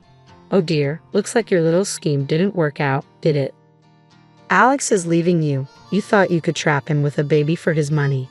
I stared at Alex, searching his eyes for any trace of the man I married. But he couldn't meet my gaze. His silence spoke louder than words. With resignation, I signed the divorce papers. They were just a formality now, closing the chapter of a book I no longer wished to be part of. As the dust settled, Rima approached, her presence a calming force. She didn't need to say anything. Her eyes conveyed volumes of empathy, understanding, and unspoken support that bolstered my resolve. Then she revealed the truth, not just to me but to everyone present. "She doesn't need any of your money," Rima declared, her voice steady and strong. "In a month, she'll turn 25 and inherit a fortune far beyond what you could imagine. She's been raised to value people over wealth, to seek genuine connections rather than financial gain." The room fell silent, the weight of her words hanging in the air. Gloria's face shifted from smugness to shock, then to a desperate greed as she scrambled to backpedal, her apologies transparent and insincere. Alex, too, suddenly seemed eager to rewrite the narrative, insisting his intentions had never been to hurt me, that he was merely influenced by his mother. But it was too late. The veil had been lifted, revealing the stark reality of our relationship and the motivations behind it. I met their apologies with a quiet smile, not out of forgiveness, but from a newfound inner peace that came from understanding my worth, independent of the wealth that awaited me. "You've shown me your true colors," I said, my voice imbued with strength. "And as for surprises, well, I've prepared another one for you." At that moment, a loud honk echoed through the tension outside. A sleek luxury car rolled up to the gate, the one I had secretly bought for Alex as a surprise. The irony wasn't lost on me. I couldn't help but let out a bitter laugh as I excused myself to step outside and confront the final act of this drama. There it was, the epitome of luxury on four wheels, a symbol of the love I thought we shared, now just another piece in the game of pretense and betrayal. Without a second thought, I slid into the driver's seat, the leather cool and unyielding beneath me, much like my resolve. Grandma, ever my rock, joined me, her presence a silent testament to the strength and dignity that ran in our blood. Turning to face the house, I felt ready to take the next step. I spotted Alex and his mother at the door, their expressions a mix of confusion and disbelief. From now on, everything goes through my lawyer, I called out, my voice clear and stripped of the warmth it once held. And don't worry about my stuff. I'll have a courier pick it up. Their faces, once smug and self-assured, transformed into a portrait of realization and loss, not just of the wealth they coveted, but of the person they had underestimated. With that, I turned the key in the ignition, the car's engine purring to life, a sweet sound that promised freedom and new beginnings. Grandma and I exchanged a look, a silent agreement that this was the first step toward a future unburdened by deceit and manipulation. After the revelations and dramatic exits, the air felt clearer, as if the truth had not only exposed their greed but also cleansed the path ahead. It wasn't long before the first test of my newfound resolve came knocking, or rather, calling. The phone rang, its shrill tones slicing through the calm like a knife. On the other end was none other than Lily, her voice dripping with an unfamiliar sweetness. Hey, I just wanted to clear the air between us. We're practically the same age, right? We could be friends. I couldn't help but let out a short, disbelieving laugh. The contrast between her sugary tone and the disdain she usually exuded was striking. Friends? I echoed, the word feeling foreign. You mean like how friends don't badmouth each other at parties or try to humiliate each other in front of everyone? There was a pause, and I imagined the gears turning in her head as she searched for a response. Well, you know, water under the bridge and all that, she attempted feebly. Water into the pool, you mean? I shot back, unable to resist the jab. The silence that followed was telling. It was clear my refusal to play along had derailed her plans. Fine, be that way, she snapped, her veneer of niceness crumbling. You'll regret this. I hung up, feeling a mix of amusement and sadness, a stark reminder of the facades people wear and the lengths they'll go to when faced with the consequences of their actions. The temptation to retaliate lingered, a nagging thought in the back of my mind. I posted a video on social media of her falling into the pool, and it went viral like wildfire. Within an hour, 1,000 people had liked it. My sister-in-law became an internet sensation. She tried to call me, demanding I take it down, but I just blocked her. I was done with her fake sweetness and nasty attitude. A week later, my phone rang with a number I knew all too well. It was Gloria. Her voice was unnaturally sweet, offering an olive branch she hoped I would grasp. Let's put the past behind us for Alex's sake. Can't we reconcile? She suggested, as if the wounds were mere scratches that could heal with a band-aid of words.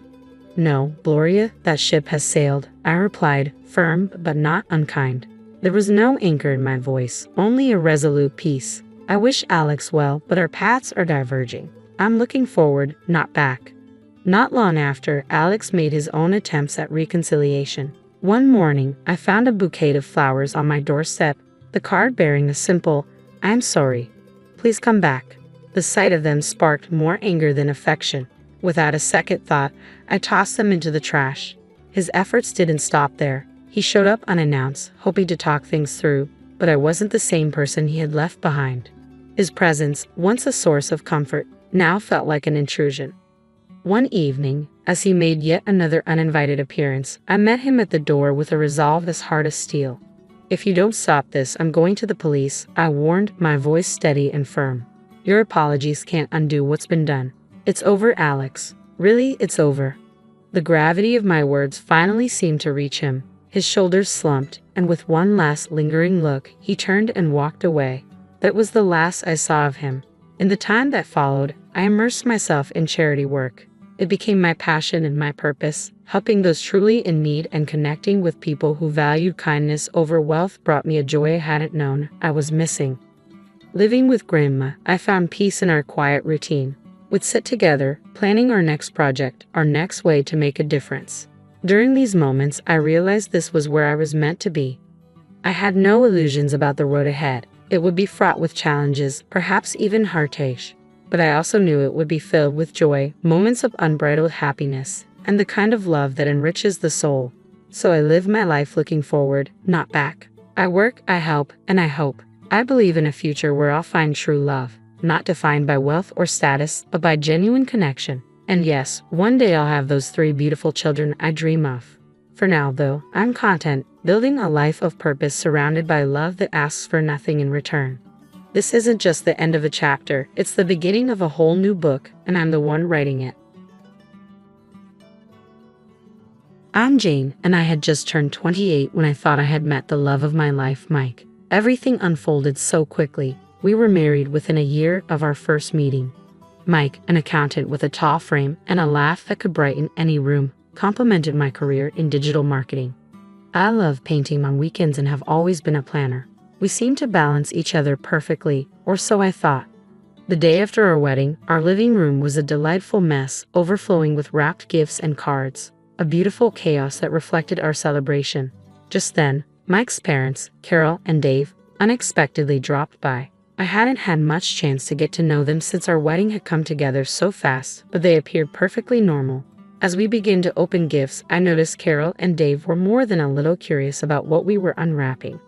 "Is that a crystal vase?" Carol asked, picking up a shimmering piece that my Aunt Linda had given us. She turned it over in her hands, her eyes sparkling with interest. "Yeah, it's from my Aunt Linda. Pretty, isn't it?" I replied, hoping to steer her attention away from claiming it. But before I knew it, Carol had set the vase aside in a separate pile. "I think we can find a good place for this at our house," she said casually. Mike, engrossed in untangling a set of fancy kitchen gadgets from his cousin, didn't seem to notice. I shot him a pleading look, hoping he would intervene. "Mom, that's our wedding gift," Mike finally said with an easy smile, as if it were all a big joke. "Oh, come on, it'll just gather dust here. We'll use it," Dave chimed in, wrapping an arm around Carol. "Besides, you two are young. You'll get plenty more gifts over the years." I tried to laugh along, but it felt off. "Actually, I think it would look great in our foyer," I said, attempting to reclaim it without making a scene. Carol glanced at me, her expression a mix of surprise and annoyance. "Jane, you need to learn to share. We're family now, and families help each other out," she said firmly, as if imparting some kind of lesson. Catching the rising tension, Mike quickly jumped in. "Let's not worry about this now. We've got plenty of gifts, right, Jane?" I nodded, biting back my frustration. Yet as they continued to sift through the gifts, setting aside a few choice items for themselves, that uncomfortable feeling settled deeper in my stomach. It felt like I was watching strangers claim pieces of my life as their own, and Mike simply let it happen. Our first year of marriage flew by, and before I knew it, our anniversary had arrived. I wanted to make it special, a true celebration of us. So I booked a table at Chez Louis, a cozy little spot we both loved. I thought it would be romantic to invite Mike's parents to join us, wanting to show them they were important to us. When we arrived at the restaurant, Carol and Dave were already seated, menus in hand. "This place is fancy," Carol remarked, eyeing the chandeliers above. Mike squeezed my hand under the table, a silent thank you for organizing the evening. As the waiter approached, I ordered salmon, Mike's favorite, and noticed Carol's eyes scanning the menu for the most expensive items. "We'll have the lobster in the filet mignon," she declared, pointing at the priciest options without a second thought. "Why not throw in a bottle of your best wine?" Dave added, winking at the waiter. I felt my smile stiffen. "Quite the celebration, huh?" I tried to keep my tone light. "It's a special night," Mike said with a shrug. "Let's not think about the cost." While the conversation was generally light-hearted, I couldn't shake the feeling that Carol and Dave were indulging like it was their last meal, almost oblivious to the hefty bill that would soon arrive. As we ate, I was consumed by a sense of being taken advantage of. It wasn't about the money, not really, it was the principle. This was our anniversary, and it felt as if it was being hijacked. When the check finally came, I braced myself for the awkward moment ahead. I noticed Mike's eyes widen for a moment, but he quickly regained his composure and handed his card to the waiter. As we left the restaurant, Carol linked her arm through mine. "You know, Jane, this was lovely. We should do it again next year," she said, a satisfied smile on her face. With Thanksgiving approaching, the holiday season was just around the corner. Mike and I had started decorating our home, blending warm fall colors with early Christmas cheer. It felt cozy, like a place you'd want to return to after a long day. One evening, while we were stringing lights around the living room windows, Mike's phone pinged with a message. He read it and chuckled. "Oh, my parents are ahead of the game. They've already sent their Christmas wish list." I paused, untangling a set of lights, and looked up. "A wish list?" "Yeah, They send one every year. It helps with shopping, he explained, scrolling through his phone. Curiosity got the best of me. So, what's on this famous list? Mike hesitated for a moment before handing me his phone. The list was extensive: top-tier electronics, designer clothes, luxury items that seemed completely unnecessary. I scrolled through in disbelief. "They can't be serious," I exclaimed. "This is a lot." Taking back his phone, Mike shrugged. "They like the good stuff. What can I say?" I was at a loss for words. A knot formed in the pit of my stomach. Mike's birthday was also approaching, and I had been eagerly planning to gift him the watch he had been eyeing for months. Now, it felt as if any gift I gave would be overshadowed by this extravagant list.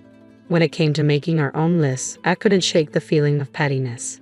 "Maybe we should just ask for charitable donations in our name," I suggested half-heartedly. Mike laughed. "Good one. But seriously, what do you want? You need a new laptop, right?" As the holidays rolled around, I bought Carol and Dave a nice coffee maker. Not too fancy, but practical. In return, they gave me a set of scented candles. They were lovely, but the contrast was stark. I didn't say anything.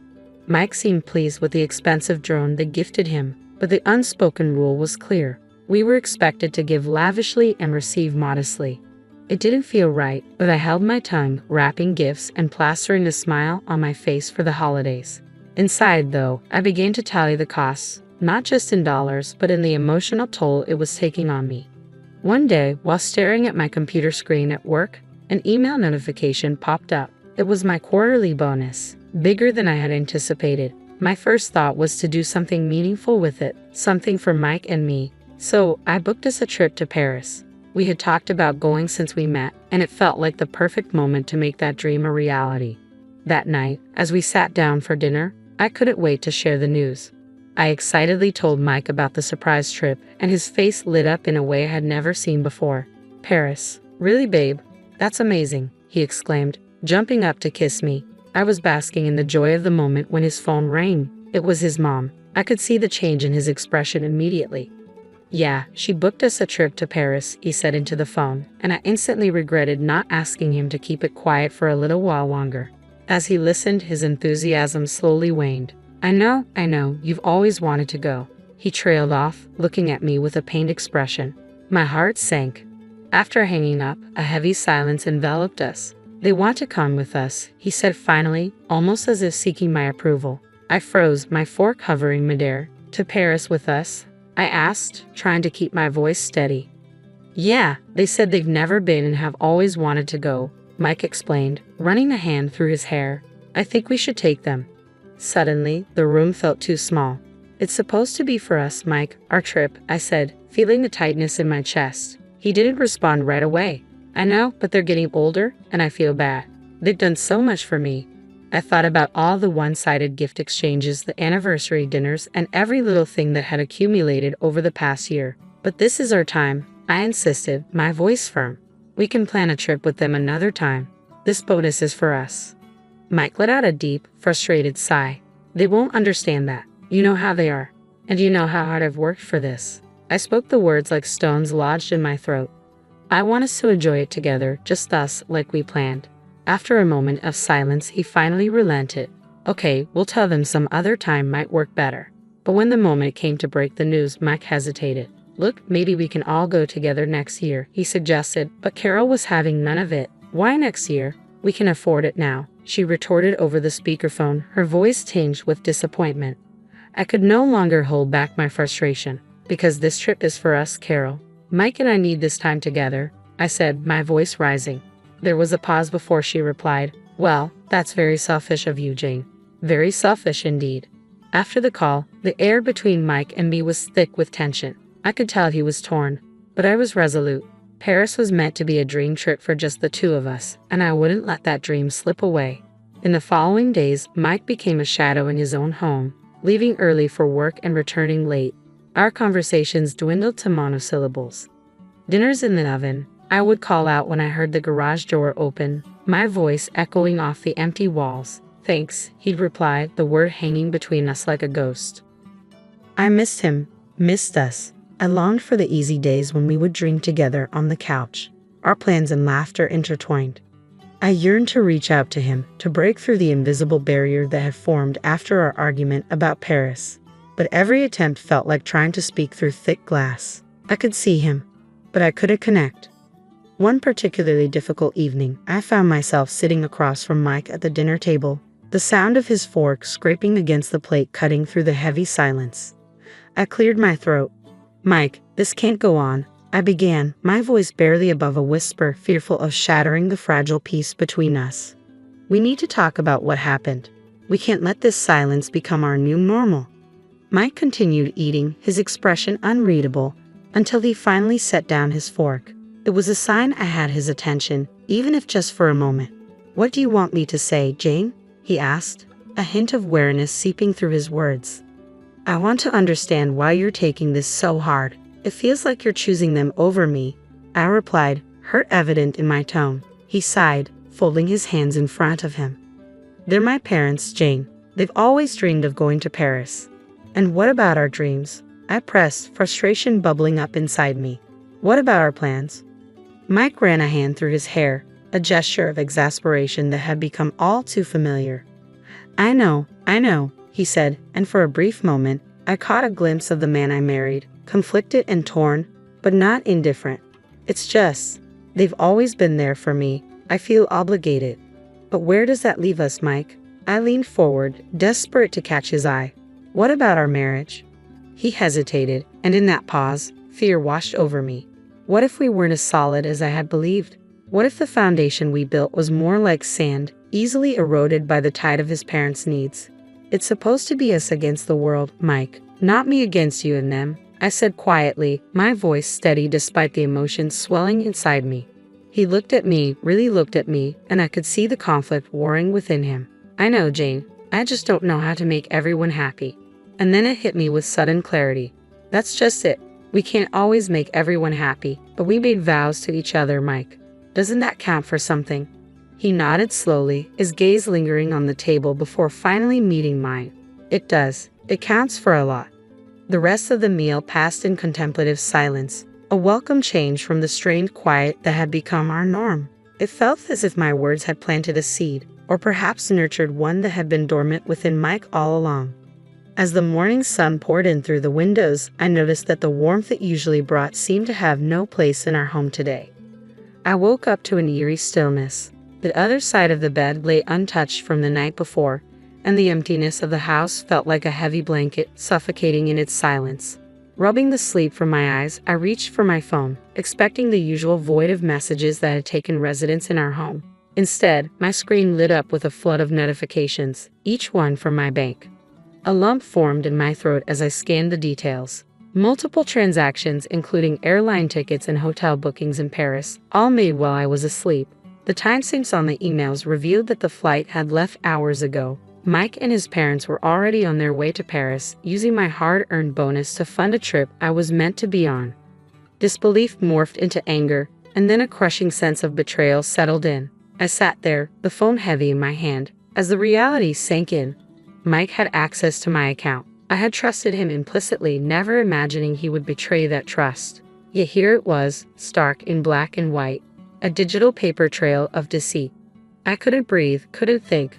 The one person I had believed would stand by me had chosen his own comfort over our relationship. Memories flooded back, reminding me of all the little signs I had brushed aside, all the excuses I had made for him and for us. With trembling fingers, I dialed his number, fully aware he wouldn't answer, not with the time difference and not with my previous ultimatum ringing in his ears. "Mike," I began, only to be met by the cheerful beep of his voicemail, which felt almost mocking. "I saw the charges. You took your parents to Paris with my bonus. I don't even know what to say, but I hope it's worth it. I hope it's worth everything." The house felt even emptier after the call, the walls closing in on me under the weight of everything left unsaid, and now perhaps never to be spoken. I sat at the kitchen table, the silence a stark contrast to the chaos raging within me. They had left just like that, with no regard for me or the life we were supposed to be building together. I canceled the hotel rooms and the return flights, severing every piece of the trip tied to my finances. With each cancellation, I felt fragments of my old life slipping away, the future I had envisioned evaporating before my eyes. By the time I finished, There was nothing left to do but act. I contacted the bank and revoked Mike's access to my accounts, feeling the terrifying yet liberating finality with each click. The man I had married, the family I had tried to be a part of, they were all strangers now. Strangers who had used me, seeing my generosity as something to exploit rather than cherish. I packed my bags with a robotic efficiency, each item a reminder of a dream I had to put away. There was no going back from this. No gentle words or apologies could mend the rift his betrayal had caused. Mike had chosen his path, and in doing so, he had set me on mine. The ring I had once worn with pride lay cold and heavy in my palm. I set it down on the counter, its sparkle mocking me in the morning light. With one last look at the life I was leaving behind, I closed the door on the house that had never truly felt like home. It was late afternoon when I finally drove away, my car packed with clothes and essentials, a stark reminder of the sudden turn my life had taken. As I hit the road, messages began to flood in, one from Mike, several from his mother. I pulled over to read the messages, knowing they would only fuel my resolve. Mike's message flashed on the screen. "Jane, please, we need to talk about this. Can't we just discuss it?" The simplicity of his words felt almost insulting. I started to type a response but stopped, realizing that no words could bridge the chasm between us. His mother's messages were a confusing mix of anger and concern. "What's going on? Why have you canceled our rooms? Call me." I could picture her sitting in a Paris cafe, expecting luxury but facing complications. Frustrated, I turned my phone off. They were in the middle of a trip funded by deceit. They could figure it out. My first stop was the bank. I needed to ensure my finances were completely secure. The bank manager, a middle-aged woman with a gentle demeanor, greeted me. "I need to make sure all my accounts are locked down. My husband won't have access anymore," I explained, my voice steady despite the emotions churning within me. "Of course," she nodded, offering a sympathetic smile. "Let's make sure you're protected." By the time I left the bank, my accounts were secure, and a new sense of determination settled within me. I drove to my sister's house, the only place I felt safe. She opened the door before I could even knock. "Jane, I've been so worried," she said, pulling me into a hug. I allowed myself a moment to be held, letting the weight of my reality be shared. "I can't believe he would do this to you," she said as we sat down at her kitchen table. "You deserve so much better." I nodded, swallowing hard against the lump in my throat. "I do, and that's why I'm not going back. I've canceled everything. I've left the house. I'm done." Sarah reached across the table, squeezing my hand. "Good for you. What's your plan now?" I looked around the familiar room, feeling the first twinges of relief. "I'm not sure yet, but I'm starting with a divorce. I can't stay married to someone who has so little respect for me." Her face was a mix of anger and pride. "I'll support you however I can. Do you need a lawyer?" "I'll find one," I said, my voice growing firmer with each word. "Need someone who doesn't know Mike or his family. I need this cut clean." The conversation shifted as Sarah helped me unpack my card and plan the next few days.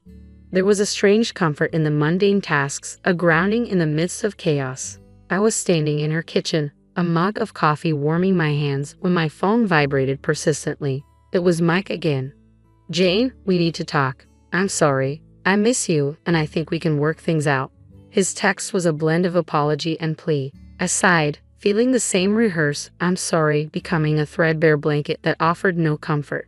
"Not this time, Mike," I muttered under my breath, typing a response that left no room for ambiguity. "There's nothing left to discuss. Please respect my decision." I could almost hear his desperation in the silence that followed, but it wasn't enough to make me reconsider. Not anymore. My resolve was tested further a few days later when Mike's parents made a dramatic appearance at my sister's doorstep. Their faces twisted in anger as they barged past Sarah, who stood wide-eyed at the door. "You've got some nerve, Jane," his mother exclaimed, her voice shrill. "You ruined our family vacation. You're just a greedy, selfish woman." Sarah stepped in front of me, protective. "That's enough. You're not going to come into my house and insult my sister."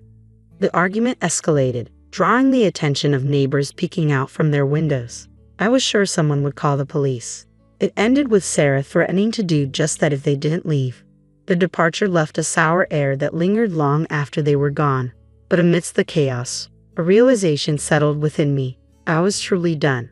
The divorce process felt like a cold legal ballet, and I danced my part, signing papers and nodding through explanations of settlements and divisions. Yet with each stroke of the pen, I felt chains breaking and tethers loosening. And then it was over. I stood outside the courthouse, a free woman. The air was crisp, a gentle wind playing with the loose strands of my hair. Sarah, be tight, her support unwavering. You did it, Jane, she whispered, pride evident in her voice. I had stood up to the selfishness that tried to claim me, resisting the manipulation that sought to bind me. I turned away from the courthouse, away from a past that no longer held me. The messages from Mike continued for a while, a mix of apologies, bargaining, and eventually anger. But they went unread, floating in the digital void as I moved forward with my life. The apartment I rented was small, but filled with sunlight. I decorated it with plants, books, and new memories. I went back to school, enrolling in classes that fueled a passion for learning I had neglected for too long. One quiet evening, as I sat on my little balcony with a cup of tea in hand, I deleted Mike's number from my phone. I was free to heal, free to grow, and most importantly, free to be unapologetically me. I wasn't really searching for love at 28. I was too focused on my career as a rising star at my finance firm. Spreadsheets were my love language, and my cubicle felt more like home than any bar or dating app could ever offer. Then came Sarah's rooftop party. Sarah, my coworker and best friend, had a talent for pulling me out of my comfort zone. This time, the crowd was a mix of artists, musicians, and a few familiar faces from the office. That's when I spotted him. He was engaged in a playful debate with another guy about the best way to restore a brick building. Tall and lean, with kind eyes and tousled dark brown hair, he wore a weathered leather jacket over a faded band t-shirt, definitely the opposite of my usual buttoned-up crowd. Yet something about him intrigued me. So, you think slapping a fresh coat of paint on history is a good idea? He asked, a playful smile on his lips. The other guy, a stocky dude with a shaved head, rolled his eyes. Hey, it preserves the structure, right? Yeah, but it erases the character, he countered. The cracks and the wear, that's what tells the story. I found myself inching closer, drawn to their easy banter. Just then, Sarah appeared beside me, a mischievous glint in her eyes. Amelia, this is Mark, she said, nudging me forward. Mark, this is Amelia, the spreadsheet wizard I told you about. Mark's smile widened as he took me in. Spreadsheet wizard, huh? Sounds impressive. It pays the bills, I replied, feeling a blush creep up my cheeks. But I can hold my own in a conversation that doesn't involve amortization schedules. I winked at Sarah, who chuckled. Challenge accepted, Mark said, his voice warm and inviting. So, Amelia the spreadsheet wizard, what do you think about preserving history? We ended up talking for hours about everything and nothing. He was an architect passionate about breathing new life into old buildings, while I shared stories of my crazy hours at the firm and the thrill of closing a big deal. The conversation flowed effortlessly, and before we knew it, we found ourselves standing by the railing overlooking the glittering city skyline. The cool air sent goosebumps prickling down my arms. This is fun, I admitted, surprised by the slight tremor in my voice. Yeah, he agreed, his gaze fixed on the city below. I wouldn't mind doing this again sometime. Me neither, I blurted out, unable to overthink it. Our first official date was a dinner with Mark's parents, Martha and Arthur, at a fancy restaurant. The conversation flowed easily at first, revolving around wedding plans, the beautiful old library venue I had booked, and the expensive organic caterer I was stressing over. Then, things took a strange turn. Mid-bite of her lobster bisque, pronounced with a peculiar accent, Martha suddenly fixed me with a steely gaze. So, Amelia, she said, dabbing her lips with a napkin. Mark tells me you work in finance. Yes, I'm a financial analyst at a large firm downtown, I replied, unsure where this was heading. Analyst, huh? Sounds important, Arthur chimed in, his booming voice filling the table. Mark, who had been mostly quiet, cleared his throat. Dad, come on, that's not what we're talking about. Just making conversation, son, Arthur said, waving his hand dismissively before turning back to me. So, Amelia, you mentioned a big-name firm. I told him the name, a global player in the financial world. A satisfied smile spread across Martha's face. Excellent, she declared. And you say you do well for yourself? Investments, stocks, that kind of thing. Yes, I manage a portfolio, I replied, feeling increasingly uncomfortable. This felt more like an interrogation than a casual dinner with my future in-laws. A portfolio, huh? Martha leaned forward, her eyes gleaming.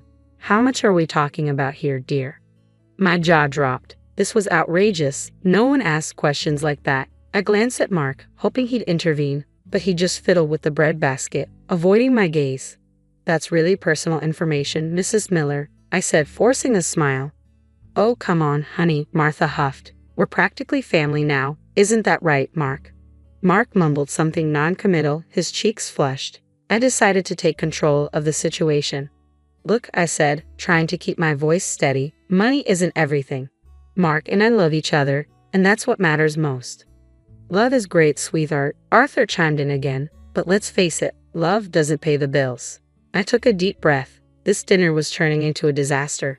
Maybe we should stick to talking about the wedding, I suggested, desperately trying to redirect the conversation. The following morning, I called my grandma right after I got off the phone with her. As I recounted the awkward dinner with Mark's parents, a wave of doubt washed over me. Her words about greedy and selfish people echoed in my mind, but I dismissed them. Grandma could be a bit old-fashioned at times. Sure, Martha and Arthur were blunt, but they genuinely seemed happy for us. Maybe they just struggled to express their emotions. Fast forward a few months, and the wedding planning was in full swing. Every detail, from the venue to the flowers, felt like pulling teeth. Whenever money came up, Mark would give a sheepish shrug and say, "Work's been a bit tight lately." His parents, bless their hearts, kept offering suggestions, cheaper venues outside the city, a family friend who could cater at a discount, which really meant they'd barter for vegetables from their neighbor's garden. In the end, I found myself footing most of the bill. Mark, ever the charmer, would say things like, "You're amazing, honey," handling everything like a champ. But his lack of financial contributions started to grate on me. Finally, the big day arrived. It was beautiful. The weather cooperated, the food was delicious, and most importantly, Mark and I said, "I do." The only sour note was Grandma. After the ceremony, she pulled me aside, her wrinkled face etched with concern. "Amelia, honey," she said, her voice low, "be careful with those in-laws of yours. They don't have your best interests at heart." I rolled my eyes. Here we go again. "Grandma, they're just excited. They love Mark. They love me. Everything's fine." The honeymoon phase barely lasted a week before the first major in-law incident occurred. It was a lazy Sunday morning, and Mark and I were still luxuriating in bed when a loud thump from downstairs shattered the peaceful silence. We exchanged confused glances, and Mark mumbled, "Probably the mail." But that thump was soon followed by a cacophony of rustling paper and muffled exclamations. Throwing on our robes, we hurried downstairs, only to find a scene that looked straight out of a horror movie. Well, a horror movie filled with floral wrapping paper and gaudy gift bags. Martha and Arthur were sprawled on the living room floor, surrounded by our wedding presents like vultures picking over a carcass. They were tearing into boxes, oohing and ahhing over some items while dismissively tossing others aside. "What in the world is going on here?" I demanded, disbelief lacing my voice. Martha, mid-unwrapping, looked up and flashed a megawatt smile. "Amelia, darling, just admiring your lovely wedding gifts." "Admiring," I sputtered. "It looks more like you're ransacking the place." Arthur held up a crystal vase, squinting at it. "Relax, sweetheart. Just sorting things out. Can't have all this clutter lying around, can we?" "Clutter," I exclaimed, incredulous. These were gifts chosen with love by our friends and family. Before I could voice my outrage, Mark interjected, "Maybe they should just leave the presents unopened, right?" His tone was mild, but the message was clear. I chimed in. Raoul wasn't completely oblivious. Martha scoffed. "Don't be silly, honey. It's rude not to open presents. Besides," she added, her eyes gleaming, "we might find something truly special in here." Special for them, I thought bitterly, watching in growing frustration as they picked through our wedding gifts, setting aside anything that caught their fancy. A silver picture frame, a set of engraved wine glasses, a fancy cheese board. Finally, I couldn't take it anymore. "These are our wedding gifts," I said, my voice firm. "Not yours to take." "Look, honey," Martha replied, her tone dripping with fake sweetness. "We just saw some things that would look lovely in our new house. The one we're decorating. They were redecorating with our wedding gifts. The anger bubbled up inside me, threatening to spill over.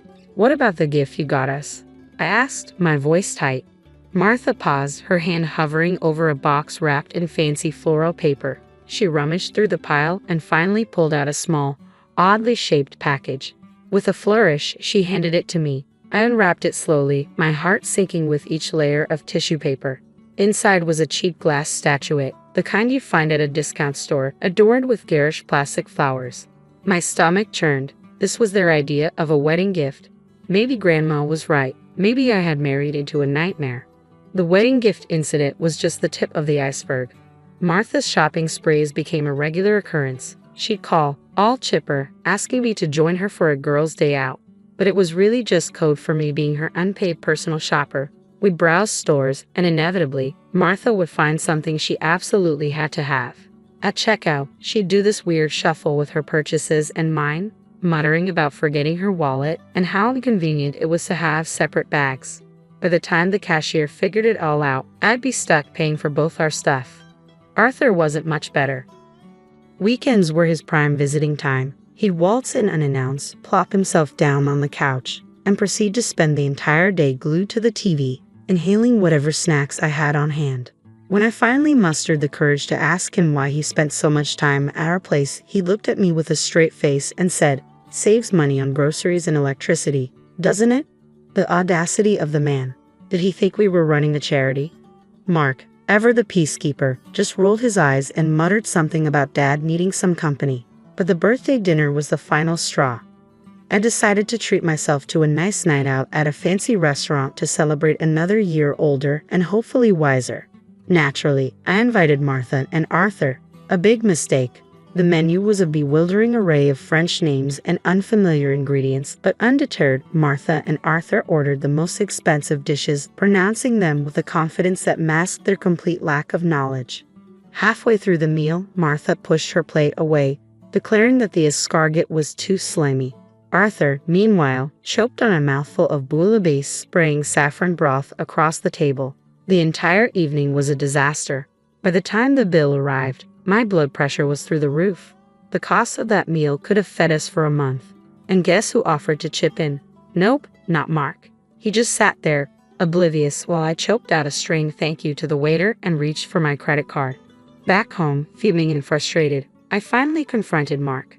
"How can you just let your parents walk all over you like that?" I demanded. "Come on, babe," he said dismissively. "It's not a big deal. They're just, like that." "Like what?" "Selfish and entitled." I shot back. "Mark, this isn't okay." He sighed, running a hand through his hair. "Look, I love you, but you've got to pick your battles. My parents are, well, my parents. They're not going to change." Maybe he was right. Perhaps I had been naive, hoping to change them, to somehow mold them into the in-laws I'd always dreamed of. But the reality was staring me in the face. Martha and Arthur were who they were, and that wasn't going to change. The birthday dinner debacle was a turning point, but it wasn't the end. Their gift-giving strategy became painfully clear. Shower us with cheap, impersonal trinkets on holidays and expect extravagant presents in return. A framed picture of a lighthouse for Christmas. Try a top-of-the-line espresso machine for Mother's Day. According to Martha's logic, any hint at the unbalanced value of gifts resulted in a lecture about family and not keeping score. My grandma, bless her soul, wouldn't dream of asking for anything. Every time I'd inquire about a holiday gift, she'd brush it off with, "Honey, I have everything I need. Just come visit. That's all that matters." Meanwhile, Martha and Arthur treated gift-giving like a competitive sport. They show up unannounced, a triumphant glint in their eyes, brandishing their latest treasures. A chipped ceramic fruit bowl for Christmas, a set of mismatched oven mitts decorated with faded cartoon cats for Valentine's Day. Each offering felt like a slap in the face. The final insult came on Thanksgiving that year. I had opted for a quiet night in just Mark and me. Maybe we'd order some takeout and watch a movie. But of course, Martha and Arthur had other plans. They barged in, laden with shopping bags, their faces plastered with self-satisfied grins. "Happy Thanksgiving, sweetie," Martha trilled, thrusting a brightly wrapped package at me. I unwrapped it, my stomach sinking. Inside was a gaudy scarf, the kind you might find at a gas station gift shop. The flowers were fake and plastic, and the fabric felt like sandpaper against my skin. "It's perfect, isn't it?" Martha beamed. "It matches your new coat." "Perfectly." I forced a smile. The coat in question was a vintage find I'd scored at a thrift store. The scarf, however, clashed spectacularly. "Thanks, Martha," I mumbled, trying to mask my disappointment. Meanwhile, Arthur was holding up a small box. "And for you, son," he declared, "a little something to help you unwind after a long day at work." Mark's eyes lit up as he eagerly tore into the box, revealing a pack of cheap drugstore cigars, the kind that smelled like dirty ashtrays and regret.